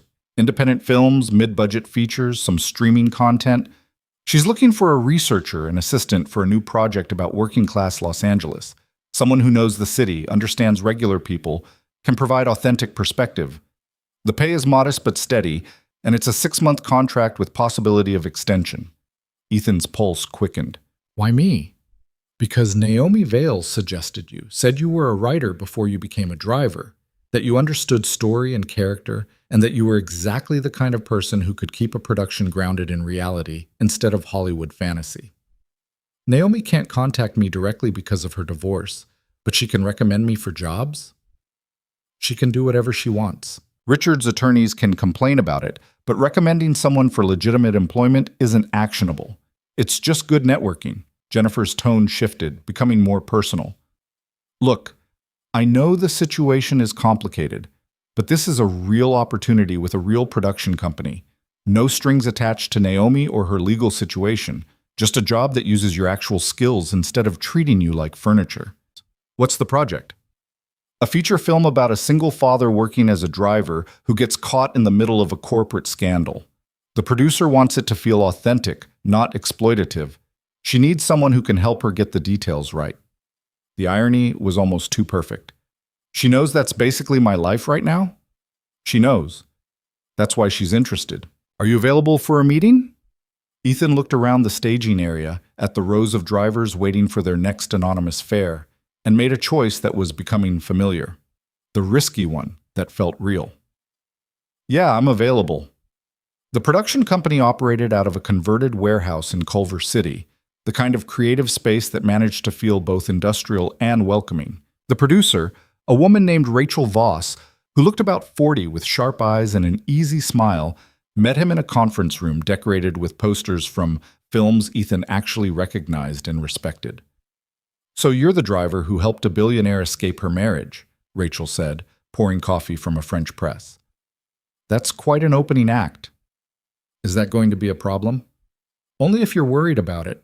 I make films about real people in complicated situations. Your situation is extremely complicated and extremely real, which makes you useful to me." She slid a script across the table.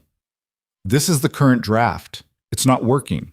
The father character feels generic, the driving scenes are cliched, and the emotional stakes aren't landing. I need someone who can tell me why." Ethan picked up the script, flipped through pages, immediately saw the problems. The dialogue was too clean, the situations too neat, the protagonist too noble. Real people were messier. Real desperation was less articulate. Real love for a child meant making impossible compromises that didn't resolve into tidy character arcs. "You want honest feedback?" he asked. "That's literally what I'm hiring you for. This guy's too perfect. Real single fathers make mistakes. They lose patience. They feel resentful sometimes, even though they love their kids. They choose wrong for understandable reasons and have to live with it. He pointed to a scene, here, where he nobly sacrifices a job opportunity to attend his daughter's recital. Real version? He'd try to do both, fail at both, and feel like garbage about it. That's the scene, not the heroic choice. The failure and the guilt and still showing up anyway. Rachel's smile widened. See, that's what I need. Someone who understands that drama comes from complication, not simplification. She leaned back. 6 months, 3 days a week, 40 hours. You'll read drafts, provide notes, help with research, maybe shadow some shoots to ensure authenticity. Pay is $4,000 a month. It's not fortune, but it's stable. $4,000 a month was less than he'd made at Prescott, but combined with reduced rideshare hours, it was sustainable. More importantly, it was creative work, real work, work that used his brain instead of just his driving skills. When do I start? Next Monday. Bring questions, observations, and absolutely no politeness. I need brutal honesty, not nice feedback. They shook hands. As Ethan left, Rachel called after him. By the way, Jennifer mentioned your situation with Richard Prescott. If he tries to interfere with this job, my attorney will bury him in First Amendment claims about artistic freedom and freedom of association. Billionaires don't get to control who works in independent film. Thank you. Don't thank me. Just help me make something that doesn't insult people who actually struggle. Ethan drove to pick up Chloe from school, arriving early, watching children pour out of the building in chaotic streams of backpacks and excitement. His daughter emerged with Sophie, both girls laughing about something, and when Chloe spotted him, her face lit up in a way that made every difficult choice worth it. "Daddy!" She ran over, hugging him fiercely. "Guess what? I got picked for the advanced reading group." "That's amazing, sweet pea. And Sophie's mom said we could have a sleepover this weekend if you say yes." Sophie's mother approached, a tired-looking woman Ethan had met at various school functions. "Hi, Ethan. Hope it's okay I mentioned it. The girls have been planning this for weeks." "It's perfect. Thank you." They coordinated details while Chloe and Sophie made elaborate plans involving pillow forts and movies. Driving home, Chloe chattered about her day, about her teacher's new classroom pet, about a boy named Marcus who ate glue and had to go to the nurse. "Daddy, are you still sad about your job?" she asked suddenly. "I'm not sad anymore. Actually, I got a new job today, working on a movie." Her eyes went huge. "A real movie?" "A real movie. I'm going to help make sure the story is good and honest. Can I visit? Can I see how they make movies?" "Maybe, if it's allowed. Would you like that?" "Yes, I want to see everything. Cameras and lights, and the people who make the pretend look real." That night, after Chloe was in bed, Ethan opened his laptop and found an email from an address he didn't recognize. The subject line read simply, "From Emma's account." Inside, a message from Naomi. "Ethan, I'm borrowing my sister's email because direct contact is still complicated. I heard you got the job with Rachel. I'm so glad. She's brilliant, and it will challenge you, and you'll learn things that matter. I didn't tell her to hire you, just made an introduction and let your work speak for itself. Everything after that was you. Things here are progressing slowly. Richard's attorneys are dragging out the process, questioning everything, making the divorce as expensive and exhausting as possible. But my attorneys are patient and prepared, and I'm learning that freedom is worth the fight. I've been painting every day, teaching kids online, remembering who I was before I became someone's trophy. I miss our conversations. I miss the overlook. I miss having someone in my life who sees me as a person instead of a symbol or an asset or a problem to manage. But I also know that keeping distance is protecting both of us right now. Richard's investigators are looking for ammunition. We can't give them any. Emma tells me Chloe is wonderful, that she talks about her brilliant father who's brave enough to start over. She's right. You are brave. And I'm grateful I met you that night at the gallery. Grateful you drove me somewhere private and let me remember what honest conversation felt like. Stay strong. Keep writing. Keep being the father Chloe deserves and the person you're becoming. When this is over, when the divorce is final and Richard's power over me ends, I'd like to have coffee with you. Not as someone hiding from scrutiny, just as Naomi and Ethan, two people who helped each other wake up. Until then, know that you're thought about, often, by someone whose painting overlooks at sunset with two figures who chose freedom together. And Ethan read the message 3 times, his throat tight with emotions he couldn't quite name. Then he hit reply. Naomi, getting your email felt like air after holding my breath. I'm glad you're painting, glad you're teaching, glad you're fighting for yourself even when it's exhausting. The job with Rachel is perfect in ways I didn't know I needed. She's brilliant and demanding and treats me like someone with valuable perspective instead of someone who just steers vehicles. I start Monday, and I'm terrified and excited in equal measure. Chloe asks about you sometimes, wants to know if you're okay. I tell her you're working on important things and that sometimes grown-ups need space to figure stuff out. She accepts this because 7-year-olds are remarkably wise about emotional complexity when adults bother to be honest with them. I miss the overlook, too. Miss conversations that matter. Miss feeling seen by someone who understands what it costs to choose yourself. But you're right about distance. Richard's attorneys called me twice more this week, fishing for statements. I've stopped answering. Keep painting. Keep teaching. Keep being the person who had the courage to file those papers, even knowing how hard the fight would be. When this is over, coffee sounds perfect. Until then, I'm painting pictures with words, stories about people brave enough to blow up their comfortable lives for the chance to actually live them. Stay free. E. He sent it, then immediately worried he'd said too much or not enough. But Emma replied within minutes. She's smiling at her computer. That's answer enough. Thank you for being exactly who you are. E. The weeks that followed developed a rhythm. 3 days a week, Ethan worked with Rachel and her team, diving deep into script revisions and research. He interviewed rideshare drivers, single parents, people navigating impossible economic pressures. He provided notes that challenged comfortable narratives and pushed for messier, more honest storytelling. Rachel was demanding but fair, treating his perspective as valuable rather than decorative, and Ethan felt muscles he'd forgotten he had starting to work again. The other days, he drove for rideshare, maintaining the income flexibility that custody arrangements required. But now it felt different, not like disappearing into anonymous labor, but like research. Every passenger was a character study. Every conversation was dialogue practice. He started keeping a notebook, jotting down observations, overheard phrases, small human moments that revealed larger truths. And he wrote, late at night, after Chloe was asleep, after his responsibilities were managed, Ethan wrote the screenplay he'd been carrying in his head for 7 years. It poured out in messy, imperfect drafts, a story about a driver who meets a woman trying to escape her gilded cage, about choosing freedom over safety, about 2 people who wake each other up just by being honest. It was therapeutic and painful and absolutely necessary. Every scene he wrote felt like excavating parts of himself he'd buried under practicality and fear. Maya noticed the change. During a pickup exchange, she said, "You look different, lighter." I feel different, like I've been holding my breath for years and finally remembered how to exhale. The new job. That's part of it, but it's bigger than that. It's remembering I'm allowed to want things, that providing for Chloe doesn't mean erasing myself. Maya smiled, genuinely pleased. Good. You deserve that. Chloe deserves a father who's actually present, not just physically available. I'm trying. I know. She talks about you constantly, about the movie you're helping with, about the stories you tell her. She's proud of you. The words hit harder than Ethan expected. Thank you for telling me that. Thank you for being someone worth being proud of. Richard Prescott's harassment continued but evolved. No more direct threats, just persistent inconveniences designed to make Ethan's life difficult.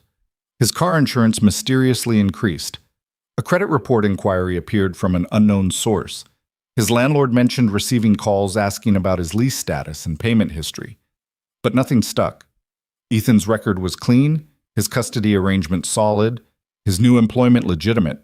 Richard had power, but he couldn't manufacture violations where none existed. And gradually, the attacks decreased in frequency, like a predator losing interest in prey that refused to act like a victim. 2 months into his job with Rachel, Ethan received another email from Emma's account. Ethan, major development.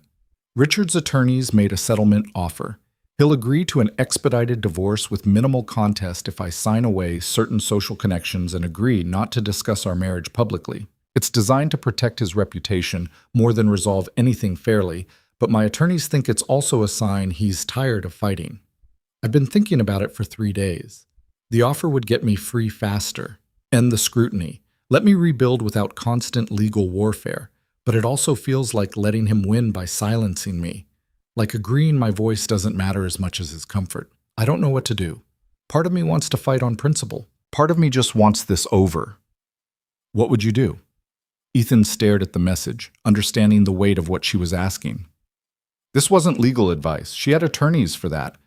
This was about values, about whether freedom with conditions was still freedom. He wrote back, Naomi, I can't tell you what to do, but I can tell you what I've learned these past 2 months. Freedom isn't a destination, it's a practice. Every day you choose whether to prioritize your authentic self or someone else's comfort. Every day you decide if your voice matters enough to use it, even when silence would be easier. Richard's offer gives you freedom with an asterisk. You'd be out, but you'd still be performing his version of events, still managing his narrative, still making yourself smaller to accommodate his ego. Only you can decide if that's acceptable, but ask yourself this. When you're painting in Emma's sunroom, when you're teaching those kids online, when you're being completely yourself without performance or apology, does that version of Naomi want to sign away her right to speak her truth? Trust yourself. You've been brave enough to get this far. You'll be brave enough to make the right choice. E.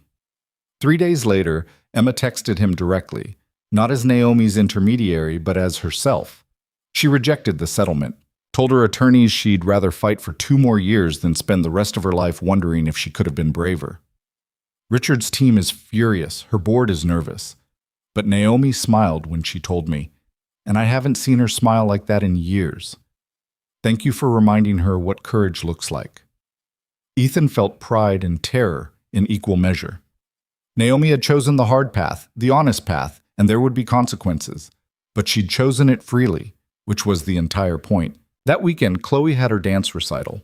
Ethan arrived early, claiming a seat in the middle section with good sight lines. Maya was there with David, who turned out to be a gentle-mannered man with an easy smile and genuine interest in Chloe's performance. They sat together, the 3 adults who loved this child, united in support despite their complicated history. The recital was exactly what these things always were, a beautiful disaster of kids trying their best, some nailing their routines, others improvising frantically, all of them radiating the kind of unself-conscious joy that adults spent years trying to recapture. Chloe's group performed a jazz routine, and she was perfectly imperfect, missed a step, recovered with style, beamed at the audience like she'd just conquered the world. Ethan's heart swelled with fierce love. This was what mattered, not jobs or status or comfortable cages. Just the small person who believed the world was good and that trying mattered more than perfection. After the recital, while Chloe changed out of her costume, Maya said, "She told me she invited someone. A friend of yours?" Ethan's stomach dropped. She invited who? Someone named Naomi? Chloe said you'd want her here. Maya, I didn't know she... Relax. I'm not upset. Chloe talks about her like she's important to you. I'm just curious if she's actually coming. Ethan scanned the dispersing crowd, not sure if he wanted to see Naomi or terrified she'd actually shown up despite all the reasons staying away was safer. Then he spotted her standing near the back exit, wearing jeans and a simple jacket, her hair tucked under a baseball cap like she was trying not to be recognized. Their eyes met across the auditorium. She smiled, small and cautious and genuine. Then she gestured toward the exit and disappeared through it. "I'll be right back," Ethan told Maya. He found Naomi outside, leaning against the building in the cool evening air. Up close, she looked tired but real, like someone who'd been fighting hard battles and refusing to surrender. "You came," he said.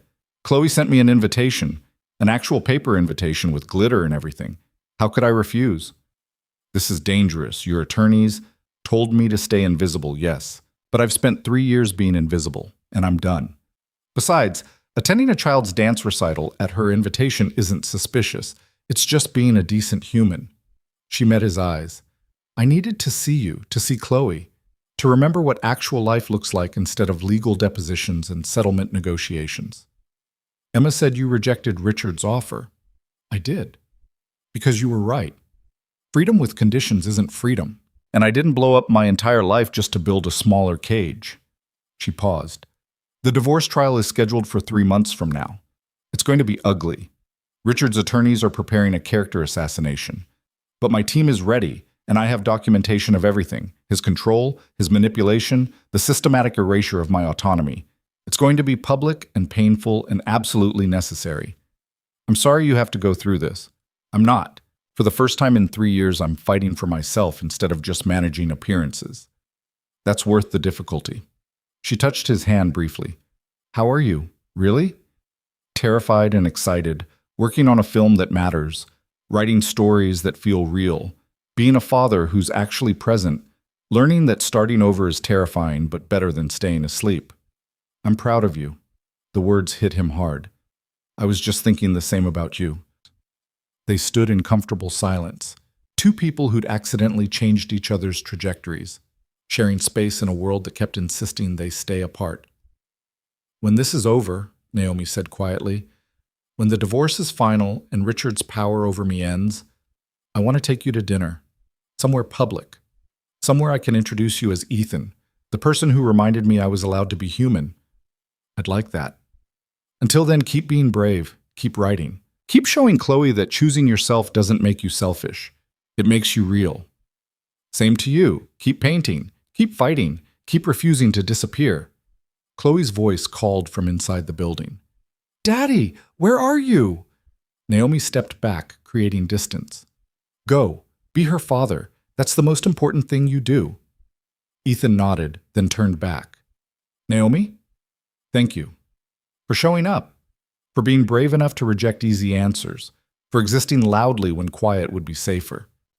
She smiled, and in that smile, Ethan saw the woman from the Overlook, vulnerable and fierce, breaking and whole, drowning, and finally learning to swim. Thank you for driving me somewhere private when I asked. Everything good in my life now started with that choice. He went back inside to find Chloe, who immediately asked if Naomi had liked her performance. Ethan assured her that Naomi had been very impressed, that she'd had to leave for important business but wanted Chloe to know she was incredibly talented. Maya watched this exchange with knowing eyes. Later, loading Chloe's costume bag into the car, she said, She seems nice. Different than I expected. Different how?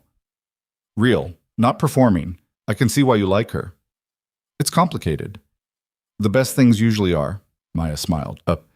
For what it's worth, I think it's good. You being willing to risk things for someone who matters. That's the Ethan I remember. The one who felt things deeply instead of just managing logistics. I'm still figuring out how to be that person and a responsible father. They're not mutually exclusive. Chloe doesn't need a perfect father. She needs an honest one. Someone who shows her that adults can be brave and vulnerable and real. Maya touched his shoulder briefly. You're doing good, Ethan. Keep doing it. That night, alone in his apartment, Ethan opened his screenplay and read what he'd written. 103 pages of messy, imperfect, brutally honest storytelling about two people choosing freedom over comfort. It wasn't finished. It probably wasn't even good yet. But it existed, and that mattered. He added a new scene, two people meeting months after first helping each other, no longer desperate but not yet settled, learning that healing wasn't linear and freedom wasn't a destination, but a practice. A daily choice to prioritize truth over performance. At midnight, his phone buzzed. Emma's account again, but this time the message was just 2 words from Naomi. Keep fighting. He wrote back equally simply. You too. 3 months stretched ahead before Naomi's trial. 3 months of uncertainty, continued harassment from Richard's team, the constant pressure to give up and accept easier paths. But Ethan was learning that some things were worth fighting for. Some people were worth standing beside even when distance was required. Some versions of yourself were worth excavating from years of burial and safe choices. He'd spent 7 years invisible. He was done disappearing. Whatever came next, success or failure, vindication or disaster, he'd face it as himself. Awake, present, real. And somehow, impossibly, that felt like victory already. The 3 months passed in a strange combination of glacial slowness and breakneck speed. Days crawled by with the weight of anticipation, but when Ethan looked back, entire weeks had vanished into the routine of work, parenting, and the careful architecture of rebuilding a life from honest materials. Rachel's film entered production, and Ethan found himself on set for the first time in his life. watching actors embody characters he'd helped develop, hearing dialogue he'd refined spoken aloud by professionals who made his words sound better than he'd imagined. The director, a woman named Sarah Chen, who'd worked on a dozen independent features, pulled him aside during a break. "You've got an eye for this," she said, nodding toward the monitor where they'd just watched a scene about a father explaining to his daughter why he couldn't afford her field trip. "The emotional beats are real. You wrote from experience." Is it that obvious? The best writing always is. You should consider doing this seriously, not just as a researcher, as a writer. The suggestion felt absurd and thrilling in equal measure. "I'm working on something, a screenplay, about a driver who meets someone trying to escape her life." "Finish it. When you do, I want to read it."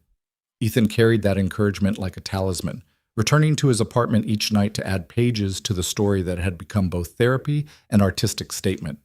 The screenplay grew, deepened, found its shape. By the time Naomi's trial date approached, he'd written a complete first draft, flawed and rough, but whole.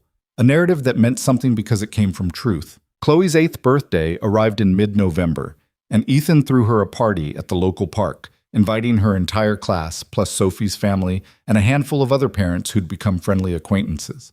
Maya came with David, and the four adults, Ethan, Maya, David, and Sophie's mother, worked together setting up decorations and managing the beautiful chaos of 20 children hopped up on cake and sunshine. Watching Maya laugh with David, seeing how naturally they moved together, Ethan felt something he hadn't expected, genuine happiness for her. She'd moved on, built something real with someone who could give her the forward momentum she'd always needed. And instead of feeling threatened or diminished, Ethan felt freed. Their ending had made space for both of them to find better beginnings. "You're smiling," Maya observed, carrying a stack of paper plates toward the picnic tables. "What's funny?" "Nothing's funny. I'm just happy. For you, for us, for how we figured out how to be good at this even though we failed at being married." Maya set down the plates, studying him with that particular intensity she'd always had when she was reading beneath surfaces. "You've changed, really changed, not just surface adjustments, something fundamental." "I woke up, finally, after 7 years of sleepwalking." "It looks good on you, being awake." She paused. "The woman from the recital, Naomi. Her trial starts next week, right?" Ethan's chest tightened. "How did you know that?" "I Googled her after the recital. Tech billionaire divorcing real estate magnate. It's been in the business press. They're making it sound like corporate warfare." "It basically is." "Are you going to support her?" "I don't know if that would help or hurt. Her attorneys are trying to keep the focus on Richard's controlling behavior, not on potential affairs or outside influences." "But you want to be there." It wasn't a question. Ethan nodded. Maya touched his arm gently. "Then be there. Not in the courtroom necessarily, but be available. Be present. She went through hell partly because you encouraged her to be brave. Don't abandon her now, when brave gets difficult. What if it costs me? What if Richard's team uses it against both of us? Then it costs you, but at least you'll know you stood by someone who mattered when standing by them was hard. That's worth more than protection." She smiled. "Besides, Chloe likes her, and my daughter's judgment about people is usually better than mine." The trial began on a gray Monday in late November, and the media coverage was immediate and intense. Business reporters framed it as a battle between tech innovation and real estate legacy. Society columnists speculated about infidelity and betrayal. Legal analysts debated prenuptial agreements and asset division. Everyone had opinions about two people they'd never met fighting battles they couldn't understand. Ethan followed the coverage obsessively, reading every article, watching every news segment, feeling helpless and furious in equal measure. The narrative Richard's team promoted was devastatingly effective. Naomi as an unstable executive experiencing a breakdown, making irrational decisions under outside influence, abandoning a good marriage because of temporary emotional distress. They didn't mention the years of control, the systematic erasure of her autonomy, the way Richard had treated her like an acquisition to be managed rather than a partner to be respected. Those truths were buried under carefully constructed fiction designed to protect Richard's reputation and punish Naomi for daring to leave. On the third day of testimony, Emma texted Ethan directly. "Naomi's testifying tomorrow. She's terrified. Richard's attorneys are going to tear her apart. She won't admit it, but she's barely sleeping. Could use friendly support if you're willing to risk it. Ethan stared at the message for a long time. Showing up meant making himself visible to Richard's investigators. It meant potentially providing ammunition for the narrative that Naomi had been influenced by an affair. It meant stepping directly into the line of fire. He texted back, "What time does court start?" 9 a.m., Superior Court, downtown. "But Ethan, you don't have to. I'll be there." He called Rachel, explained he needed the day off for personal reasons. She asked no questions, just told him to take care of what mattered. Then he called Maya. "I need a favor. Can you do pickup today? I have somewhere important I need to be." "The trial?" "Yeah." "Go. I've got Chloe. Just promise me you'll be careful." "I promise." The courthouse was everything Ethan expected. Imposing stone architecture designed to make individuals feel small before the weight of law and institution. Media vans lined the street, reporters doing live shots, photographers waiting for glimpses of the principals. Security was tight, with metal detectors and bag searches, and the general atmosphere of important people doing serious work. Ethan cleared security and made his way to the family court section, finding the correct courtroom on the third floor. A small crowd had gathered. Journalists, legal observers, a few people who looked like they might be Vail Technologies employees showing support. Ethan slipped into the back row, trying to be present without being obvious. Naomi sat at the plaintiff's table with her attorneys, wearing a charcoal suit that managed to look both professional and understated. Her hair was pulled back simply, her makeup minimal, her entire presentation designed to project competence and stability. But Ethan could see the tension in her shoulders, the way she held herself like someone preparing for impact. Richard sat across the aisle with his legal team, radiating confidence and controlled aggression. He looked like a man who'd never lost anything he decided to keep, and who had no intention of starting now. The judge, a woman in her 60s with sharp eyes and a no-nonsense demeanor, called the proceedings to order. Naomi's lead attorney, a composed woman named Margaret Santos, stood to call her client to the stand. Naomi walked to the witness box with perfect posture, was sworn in, and sat facing the courtroom. Her eyes swept the gallery, paused briefly when they found Ethan in the back row, and something in her expression softened just slightly before she looked away. Margaret began with gentle questions, establishing timeline and context. When did Naomi meet Richard? How did their relationship develop? What were the early years of marriage like? Naomi answered carefully, honestly, describing a courtship that had seemed romantic, but in retrospect was more like recruitment. Richard had been charming, attentive, but always focused on how Naomi could fit into his world rather than how they might build something together. "When did you first realize the marriage was problematic?" Margaret asked. "About 18 months in. I wanted to expand Vail Technologies into medical AI, a project I was passionate about. Richard told me it was a bad investment, that I should focus on more profitable sectors. When I pushed back, he made calls to my board members expressing concern about my judgment. Suddenly, my own board was questioning my leadership on a project they'd previously supported." "Did you confront your husband about this?" "I did. He said he was protecting me from a mistake, that he had more experience, better instincts, and that if I trusted him, I'd follow his guidance." Naomi's voice remained steady, but Ethan could hear the effort it took. "I convinced myself he was right, that accepting his help was what partnership looked like." And the pattern continued? It accelerated. Every decision I made independently, Richard found ways to question or undermine. Who I hired, what I wore to public events, which charities I supported. It was never overtly cruel, just constant, gentle correction, always framed as loving concern. Margaret walked her through 3 years of systematic control.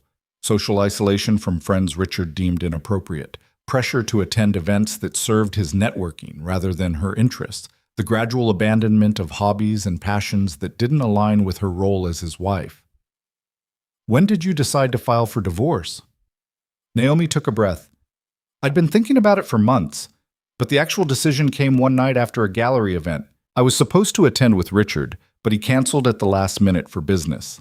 I went alone, and afterward I asked someone to drive me somewhere private because I couldn't face going back to that house, to that life, to the performance of being Mrs. Richard Prescott for one more evening." "Who drove you?" "A driver employed by my husband's company, Ethan Cross." The name hung in the courtroom. Richard's attorneys leaned forward, sensing opportunity. What happened that evening? Nothing inappropriate. Ethan drove me to a quiet coffee shop, then to an overlook above the city. We talked about feeling invisible, about disappearing inside lives we'd built, about choosing safety over authenticity. He shared his own struggles as a single father trying to balance responsibility with actually living. And I realized I wasn't alone in feeling trapped by choices I'd convinced myself were right. Did Mr. Cross encourage you to file for divorce?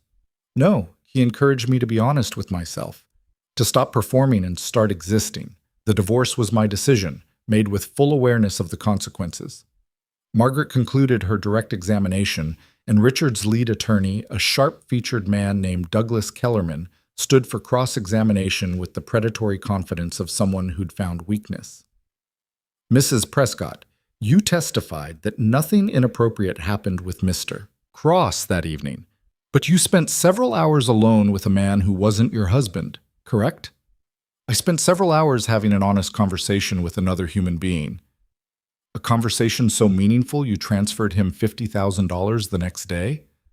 I transferred him severance after he lost his job for helping me. That's not payment for services. That's basic decency. Basic decency or compensation for helping you execute a plan to leave your marriage. Objection, Margaret said calmly. Speculation and mischaracterization. Sustained. Rephrase, Mr. Kellerman. Kellerman adjusted his approach. Mrs. Prescott, isn't it true that you've been under significant stress managing Vail Technologies? That your company's recent quarterly earnings were below projections? That several board members have expressed concern about your focus and judgment? My company's earnings are strong, and any board concerns are directly related to the public nature of this divorce, which your client is making as contentious as possible. Or perhaps the concerns predate the divorce. Perhaps they're what prompted your emotional crisis in the first place. I haven't had an emotional crisis. I've had a moral awakening. Kellerman's expression sharpened. You've been seeing a therapist for anxiety, correct? I see a therapist because managing a billion-dollar company while married to a controlling man is stressful. Therapy isn't evidence of instability, it's evidence of self-awareness. And this therapist prescribed medication? Objection, Margaret interrupted. Mrs. Prescott's medical records are privileged and not relevant to the question of whether this marriage is irretrievably broken. The judge nodded. Sustained. Move on, Mr. Kellerman. But the damage was done. Kellerman had planted the suggestion that Naomi was medically fragile, that her decisions were potentially compromised by mental health struggles. It was exactly the narrative Richard wanted, wife as unstable rather than husband as controlling. The cross-examination continued for 2 brutal hours. Kellerman questioned every decision Naomi had made, every friendship she'd maintained, every business choice that differed from Richard's advice. He painted a picture of a woman spiraling, making impulsive decisions, abandoning a supportive husband because of temporary emotional distress exacerbated by outside influence. Through it all, Naomi remained composed, answering clearly, refusing to be rattled. But Ethan could see the toll it took. The way her hands gripped the armrests, the slight tremor in her voice when Kellerman's questions became particularly invasive. When the court finally recessed for the day, Naomi was surrounded immediately by her legal team, whisked away before Ethan could approach. He stood in the hallway, feeling useless, watching Richard Prescott hold court with reporters, projecting wounded dignity and patient concern for his troubled wife. Emma appeared beside him, looking exhausted. Thank you for coming. She saw you. It helped. She shouldn't have to go through this. No, but she is going through it, and she's doing it with her eyes open and her voice clear. That matters. Emma handed him a note. She wrote this during recess, asked me to give it to you. Ethan unfolded the paper. Naomi's handwriting, slightly shaky but legible. Seeing you in the courtroom reminded me why I'm fighting. Not for money or revenge or vindication. For the right to exist as myself. To paint and teach and have honest conversations with people who see me as human. Thank you for being here, for being real when everything else is performance. Whatever happens, you helped me remember what freedom feels like. That's worth every difficult moment. N. Ethan folded the note carefully, tucking it into his jacket pocket like armor. The The trial continued for 6 more days. Richard testified, presenting himself as a devoted husband bewildered by his wife's sudden transformation, a successful businessman who'd only ever tried to support his partner's career, a reasonable man wounded by baseless accusations of control. He was polished, sympathetic, completely believable if you didn't know what to look for. But under Margaret's cross-examination, cracks appeared. She presented emails where Richard had explicitly undermined Naomi's business decisions, text messages where he'd criticized her appearance before public events, testimony from former household staff about his controlling behavior, calendar records showing years of Naomi's schedule managed entirely by Richard's preferences. The evidence accumulated like stones building a wall, individually small, collectively damning. Richard wasn't overtly abusive in ways that left obvious scars. But the pattern was undeniable.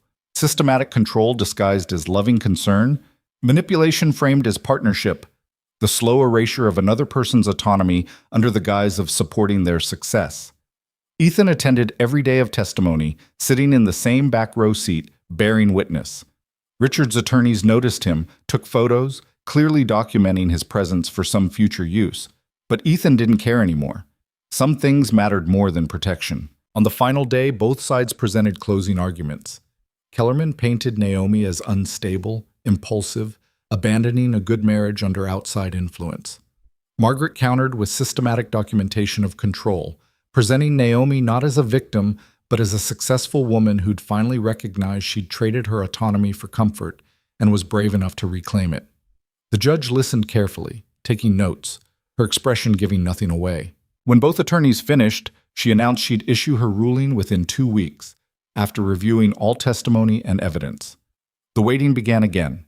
Ethan threw himself into work, finishing revisions on Rachel's film, polishing his own screenplay until the words gleamed. He spent long evenings with Chloe, helping with homework, listening to endless stories about school drama and playground politics, grateful for the way children's concerns remained blessedly free from adult complications.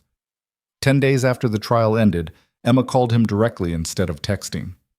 The judge issued her ruling. Naomi wanted you to know. Ethan's heart hammered. And? Divorce granted. The judge ruled that Richard's behavior constituted emotional control that made the marriage untenable. She criticized his attempts to paint Naomi as unstable, said the evidence showed a competent businesswoman making a difficult but rational choice.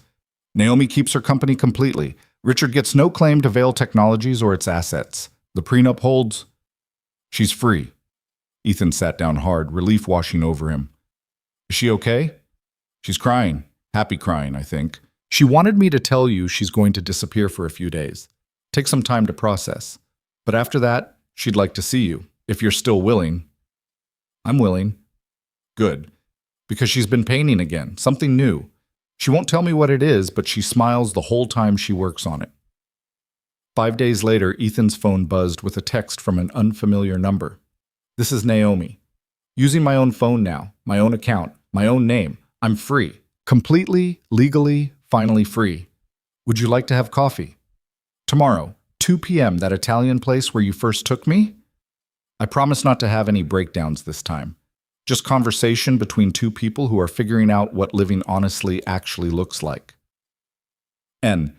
Ethan stared at the message, his chest tight with anticipation and nervousness. He typed back, I'll be there. Should I bring anything? Just yourself, the real version. That's all I ever wanted. He arrived 15 minutes early, nervous as a teenager, and found Bella Notte exactly as he remembered, small, warm, smelling of espresso and possibility. Giuseppe was behind the counter and nodded in recognition when Ethan entered. Your friend, she called ahead. Reserved the corner table. Said to make the espresso extra good today because it's a celebration. Ethan took the corner table, ordered 2 double espressos, and waited. Naomi arrived exactly on time, and Ethan's breath caught. She looked different than she had in the courtroom. Lighter. She wore jeans and a soft gray sweater, her hair down and loose, no makeup, no performance. Just Naomi, unfiltered and present. She slid into the seat across from him, smiling in a way that reached her eyes. Hi. Hi. You look good. Free looks good on you. It feels good. Terrifying and disorienting and absolutely necessary, but good. She wrapped her hands around the espresso cup Giuseppe delivered, that familiar gesture Ethan had first noticed months ago. I've been thinking about what to say to you, rehearsing speeches in my head. But now that I'm here, the speeches feel fake. So I'm just going to be honest. Honest works. You changed my life, not by fixing me or saving me or doing anything dramatic. Just by being kind when I needed it, and honest when I asked for it, and present when being present was risky. You reminded me I was allowed to exist as a person instead of a performance, and I will be grateful for that for the rest of my life. Ethan's throat tightened. You changed mine too. You were brave enough to blow up your entire world for the chance to actually live in it. That woke something up in me that had been asleep for years. So we're both awake now. Question is, what do we do about it? I've been thinking about that a lot, actually, and I realized I don't know what I want this to be. I just know I want you in my life somehow. As a friend, as something more, as whatever makes sense for two people who are both still figuring out who they are without the cages they built. Naomi nodded slowly. I spent 3 years in a marriage where everything was decided, managed, controlled. I don't want to jump immediately into another relationship where expectations get defined before we even know what we're building. So what do you want? I want to have coffee with you, like this, as Naomi and Ethan, not as billionaire and driver, not as symbols of anything, just as two people who like each other and are figuring out what honest connection looks like. She paused. I want to meet Chloe properly, not at a recital where I'm hiding. Really meet her, talk to her, get to know this person who's so important to you. She'd like that. She asks about you constantly, wants to know if you're okay. I want to see your work, the screenplay you've been writing, the film you helped create. I want to understand what you're building now that you're awake. Naomi's smile widened. And I want to show you what I've been painting, the piece I finished last week. What is it? It's us, on the Overlook, but not the night we met. A different moment, future tense. Two people standing at the edge, looking out at possibility instead of drowning in circumstance. It's not perfect, I'm still rusty, but it's real. I'd love to see it.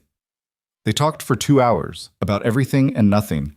Naomi described her plans for Veil Technologies, how she was restructuring her leadership team to focus on projects she actually cared about, how she'd started a foundation supporting women leaving controlling relationships. Ethan talked about the screenplay, about Rachel's film entering post-production, about the tentative conversations he'd had with Sarah Chen about potentially writing his next project specifically for her to direct.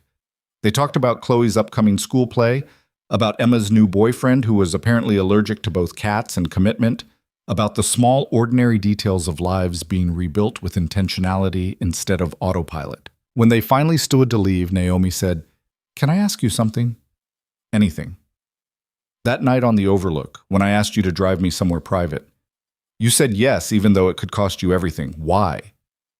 Ethan considered the question, remembering those 3 seconds of decision, the weight of choice. "Because you asked me to see you as a person instead of a role. And I realized I'd been asking the same thing of the world for years without knowing it. Saying yes to you meant saying yes to myself, to the possibility that being real mattered more than being safe. Thank you for that yes, for all of them." They walked out together into afternoon sunshine, Los Angeles spreading around them in all its complicated beauty. At her car, she'd upgraded to a slightly nicer but still practical sedan. Naomi turned back. "Same time next week? I'll be here." "Good, because I have a lot of living to catch up on, and I'd like to do some of it with you." She drove away, and Ethan stood in the parking lot feeling something he'd almost forgotten, genuine, uncomplicated hope. Over the following months, they built something neither could quite categorize but both recognized as real. They had coffee every week, sometimes twice a week, conversations that ranged from profound to ridiculous. Naomi met Chloe officially, and they bonded over painting projects and space exploration, and the shared understanding that adults were often silly about things kids understood perfectly. Chloe asked once if Naomi was Ethan's girlfriend, and he'd said honestly that he didn't know what they were, just that Naomi was important to him. Chloe had considered this seriously and announced that was fine, that sometimes people could be important without having labels, which was wisdom. Ethan wished more adults understood. Maya met Naomi properly at a parent-teacher conference where they'd accidentally both shown up to support Chloe's art presentation. Instead of awkwardness, they'd ended up having coffee together afterward. Two women who'd both been shaped by loving Ethan in different ways, finding unexpected common ground. Maya later told Ethan that Naomi was good for him, that she'd never seen him so present and honest. Rachel's film premiered at a small festival, and Ethan brought both Chloe and Naomi to the screening. Watching the story they'd helped shape play out on screen, hearing the audience respond to moments he'd advocated for, Ethan felt validation he'd never known he needed. The film wasn't perfect, but it was real, and critics praised its authentic portrayal of working-class struggle. More importantly, Sarah Chen pulled him aside after the screening. "I have financing for a new project, small budget, character-driven drama. I want you to write it. Not assist, not research. Actually, write. I've never written a film before, not professionally. You wrote this one, whether you had the title or not. And that screenplay you showed me, the one about the driver and the woman leaving her marriage? That's good, Ethan. Really good. Raw, yes. Needs revision, yes. But it's got heart and honesty, and the kind of specificity that comes from actual experience. I want to produce it, if you're willing to revise." Ethan looked at Naomi, who was standing with Chloe examining the festival program. She caught his eye and smiled, and in that smile, he saw encouragement, belief, the kind of support that came from someone who understood what choosing yourself cost and why it mattered. "Yeah," he told Sarah. "I'm willing."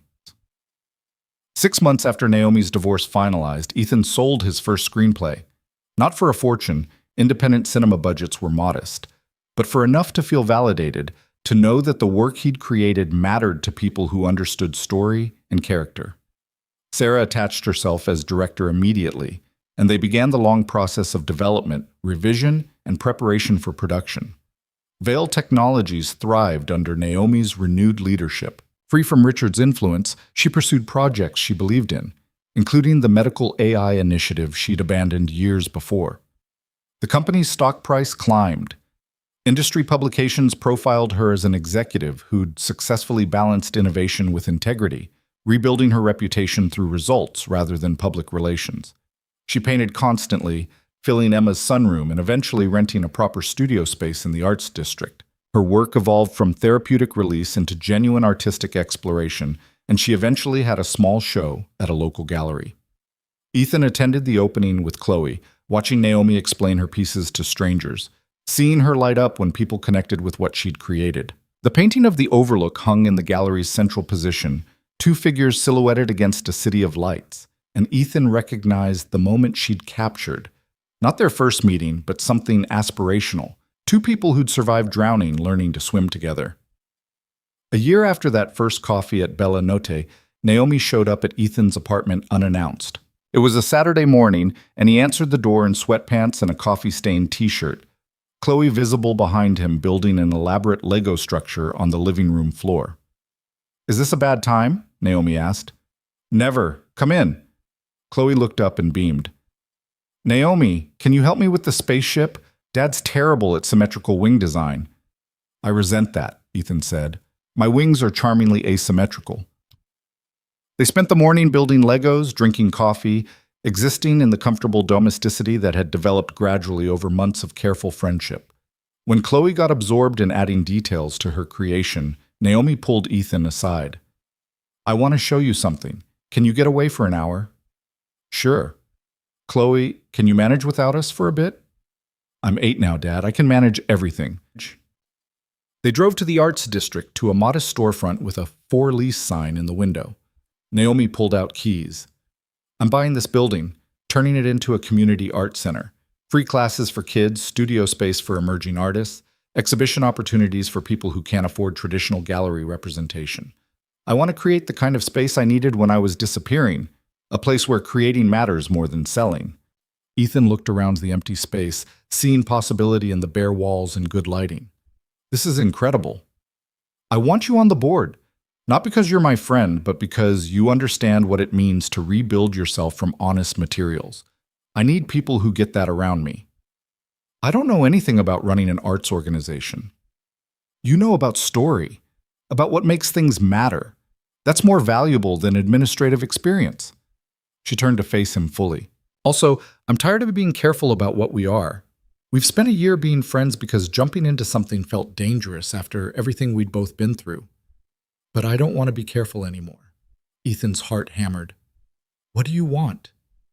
I want to try. Actually, try. Not jump into something defined and controlled, but explore what happens when two people who respect each other decide to build something together intentionally. She stepped closer.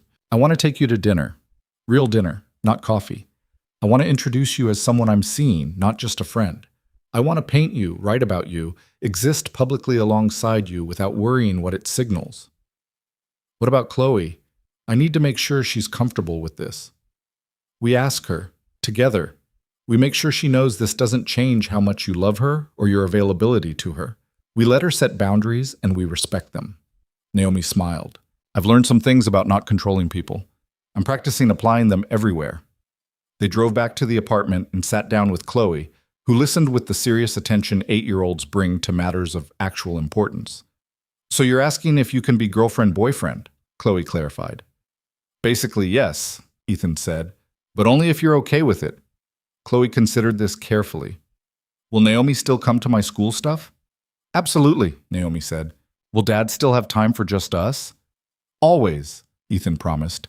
This doesn't change anything about you and me. You're my priority. Forever. Will you guys be gross and kissing all the time? Naomi laughed. We'll keep the gross to a minimum. Then okay. I like Naomi, and Dad smiles more when she's around. Plus, she's really good at Legos. Chloe paused. Can I still call you Naomi, or do I have to call you something else? Naomi is perfect. Okay, good. Because learning new names is hard. Chloe returned to her spaceship. You guys can kiss if you want. I won't look. Ethan and Naomi glanced at each other, and the laughter that erupted was pure relief and joy. Later, after Chloe was in bed, they sat on Ethan's small balcony watching the neighborhood settle into evening. Thank you, Naomi said quietly, for being patient, for not pushing, for understanding that I needed to learn how to be myself before I could be part of an us. Same to you. I spent 7 years asleep. I needed time to remember who I was awake. And now? Now I'm a father who's present instead of performing, a writer who's creating instead of just dreaming, a person who chooses real over safe even when real is terrifying. He took her hand.